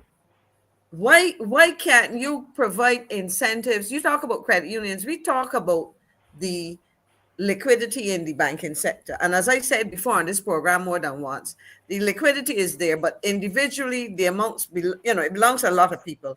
Why can't you have an arrangement where you can do exactly what you're saying? Beautiful guest houses, which are owned, because an individual is going to build a house. He spends 3 months here, maybe out of the year of some part of his life he may live here, but then he takes off, the place is shut up. They don't necessarily rent it because they don't need rental income. And so it is there. But in fact, I have seen nothing, and I emphasize nothing, coming from this Prime Minister, this Minister of Finance, this administration. And I emphasize the Prime Minister because her cabinet seems to have been muted and their brains locked off in terms of putting ideas on the table. I'm not hearing it, because there are ways in which joint or collective ventures. You mentioned the credit union. And once you say that, for the last 41 years, I've been around the movement and talking these, but I see Marcia is back with the clip. Yeah, we're just going to play a little bit more of it. I think that this is very, very important at this time, that we listen to what this gentleman is saying. Some of it, what he's saying, is veiled, and but I think it's also very clear as to exactly what he's saying. So let's go ahead, Dave. Let's play a little bit more of Dr. John A. Rogers. But over time, they can be destroyed. They can be destroyed when generation after generation start taking down blocks and think they're doing better. But there's an element of society. The old builders would tell you when they were building arches, there was a keystone. You know the keystone? And you have the arch, the brick, and that little V1 on the top. If you take that out, everything falls apart. For the younger ones who play their little board games, children don't play board games anymore. I've always likened society to a game of Jenga. Any of you ever played Jenga? The one where you take out a block and you put one on top, and you take out another block and you put one on top. What happens if you take out the wrong block? Everything falls apart. And that is why we must stay awake, to make sure we see which blocks are being troubled, to pay attention to what is going on in our society. Because if we do not stay awake, it means that we've fallen asleep. If we allow a veil to stay over our eyes, then we cannot see the glory of God. The role of the Christian church, the role of the Christian, is to speak truth to power. The role of the Christian church is to ensure that we are vigilant for the betterment of the society, not only for now, but for future generations. Because as I've said, many leaders in our world practice the Hezekiah type of leadership. Remember I told you about that? Hezekiah, the king of Israel, Judah, who, when he was ill, some people came from Babylon, and Hezekiah showed them everything he had. The storehouses, his armory, his palace, and he's showing off. And the prophet Isaiah went to him and said, I saw some strange men around here. Who are they? He said, they're my friends from Babylon, man. They came to look me up because they heard I was ill. And Isaiah said, so what did you show them? He said, well, I showed them everything. I showed them how good we're doing up here. Isaiah said to him, you know, those same men are going to come. They're going to plunder your city. They're going to take you. They're going to take your sons and make them eunuchs. They're going to make your daughters prostitutes, and they'll destroy everything. And we're told that Hezekiah was scared. And he asked Isaiah, when will this happen? Isaiah said, it won't happen in your time, but it will happen. He said, oh, well, once it's not in my time, I'm good. Every little thing we do today will affect some generation later on. And so whether it is the big debate about what is happening to our coastal areas and what we're doing with them, that is something that should consume us as a Christian people. We must stay awake. We must stay awake if we hear that in January something was sold to a company that is going to partner with the government to do some great project. And then later on in March, well, February, we hear that the deal is not done. And then 2 days later, we hear it's owned by a private person. That should bother us. Because it means your police station, your court, the Barbados Revenue Authority are on the property of a private citizen.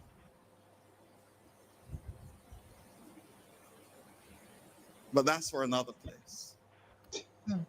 Stay awake. Keep watch. If we allow the veil to be over our eyes, as St. Paul says, we will not see the glory of God. Yeah. You can pause there, Dave. This is such a powerful message, gentle people.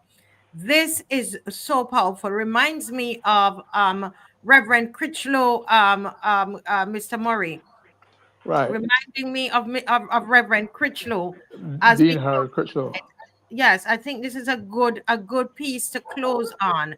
I could see, I mean, we put this up just today, and a couple hours before the show, and there were almost 4,000 people, 3,000 enough who saw it.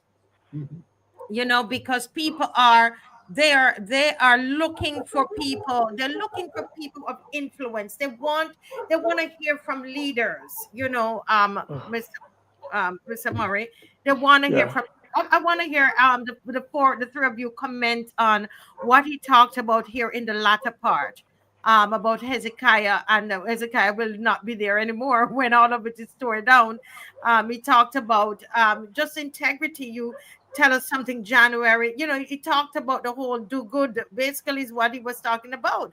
And now we're hearing that is sold. And plus, all of these important places are going to be on a private property.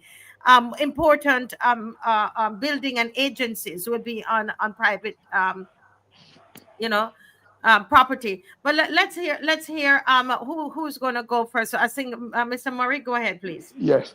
Yeah, I was particularly struck by not only the content and the tone and the relevance of Alan Rogers, but I also raised, but I appreciated his sermon, his analysis, his opening of our eyes for free. The free tutelage, few advice, few open our eyes, stands away. It made me recall has anybody ever heard him more about was it 2 or 3 spiritual advisors the government had appointed? I've never heard a word about them since then. Are they still around? How come they're getting interventions from Reverend Rogers for free, and I appreciate it. We'd like to have more for him and more of it from persons like him. But we hear nothing of these three. Have they been fired? Are they still on the payroll? What jobs have they? Can we get a report on? Do they still exist? Maxine, you're familiar with the names. I think I might be able to remember one of the names or two names. I would have to look up the names again, but I have heard nothing. I don't know. This is absolutely, maybe the advice is pretty private. I don't know. I mean, it just sounds like another way of taking care of religious. I call it religious camouflage. Yeah. What time? It didn't. The time is gone. So what we're doing is giving our, making a comment on what I made a note, though, Mr. Murray, to check in on the spiritual advisors, to the government. But Mr. Murray, you were finished with your comment on Senator John Rogers. Yes. I look forward to more of the same from him and others. I think this spirit has to envelop the whole society. It represents some things that are resonating with the public. All this is a demonstration. So it can only grow. All we do is help it to grow, give it exposure, and go where the public are leading us. Follow the public. Can't go wrong. Can't go wrong. Correct. Let me hear from Miss McLean. Go right ahead. No, I am very used to the sermons of Canon Rogers, because he always applies whatever is the biblical text we're using, the gospel, etc., to everyday things happening here in Barbados. So that is no surprise to me. I think, and I've heard him before, so I can understand, one, because of the particular reading and the context, and it's very timely because it fits in very well with the issues we are dealing, but that's not unusual. Of course, it took me back to the days of Dean Harold Critchlow. I also would tell you that I'm going to search for a contribution, because Dean Critchlow was also a senator with me, and I can tell you that he had some concerns about some of what happened prior to 2008, and so it is interesting, but it tells me that there must be, at the level of our priests and pastors, etc., connecting the scriptural with what is happening in our lives. And I appreciate Canon Rogers for this, but as I said, this is standard for me. And the sermons are there for anybody to go and listen, but this one is obviously relevant because of the current issues, and I appreciate, and I'm happy that he spoke, but more importantly, that a lot of Barbadians are getting to hear it. Yes, awesome. Thank you. We're going to close with Mr. Lewis. Mr. Lewis, let's hear your comment. What are you hearing? This you sent this to me, and you were like, what? Beautiful. Talk to me and talk to Barbadians. Speak to Barbadians as we close. I love the level of diplomacy within that sermon. I think it was beautiful. When we recall what happened to Senator Haynes, the same message comes now from another senator. So while Senator Haynes was given the axe, the same message that Senator Haynes brought, Senator Roger brought the same message. Look at how God works. Yes. Now, when you fire one, we have a messenger with the same message. Is this going to resonate with the people in power to understand the power of this message, to understand the joy of being able to freely speak? It was a joy to hear this sermon, and I'm hoping that for all of us who would have listened, we'll be able to appreciate the value of it and allow it to bring change in this country. Yes, thank you so much. Very well said. Thank you so much, everyone, for joining. Thank you to the panelists for being with us tonight. Tomorrow night is going to be another powerful night. with Dr. Ferdinand Nichols joined. We are going to keep on this, guys. We are not letting go. We're not letting go. I think that it is so important that we stay on it. Remember, we have to put some action to this. They are planning to build in that gully there at Gibbs Gully. We were there on Saturday. Mike on the Move. We have so much stuff to show you, but we didn't get to show you tonight. And, you know, we had Maurice Greenwich giving us a little his analysis of what would happen, you know, what could possibly happen to the people who already have their houses there. The possibility of flooding and all of these different things. We just went through that. This thing is a nightmare. This is a nightmare across Barbados, that we want to be able to wake up and it's not so, but it is so. It is so. And so Sunday we are going to be at Gibbs. Come out, people. Come out. We had almost 1,500 of you on here tonight. We need you to come out. We have to do something. Come out this Sunday coming, and on the 22nd, we're going to be doing that love march in Holetown, displaying our love for our country, displaying our love for Holetown. That's what it's all about. Okay. That's the Saturday, the 22nd. We want everybody to come out on the 22nd and come out on Sunday barbecue. And we will have a little walk through the gully and we have some speeches. Okay. All right. So thank you so much. God bless you. Good night, everybody. Thank you for coming on tonight. Go ahead, Dave. Thank you, Dave. Bim, bam, boom.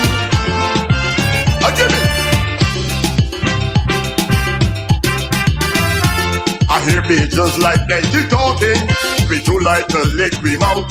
Even here we like to complaining. Everything we complain about. So we need to get rid of that feeling. People want the potholes repair. Want more garbage trucks and more buses. That's the kind of things I just hear. I just hear about all the consultants.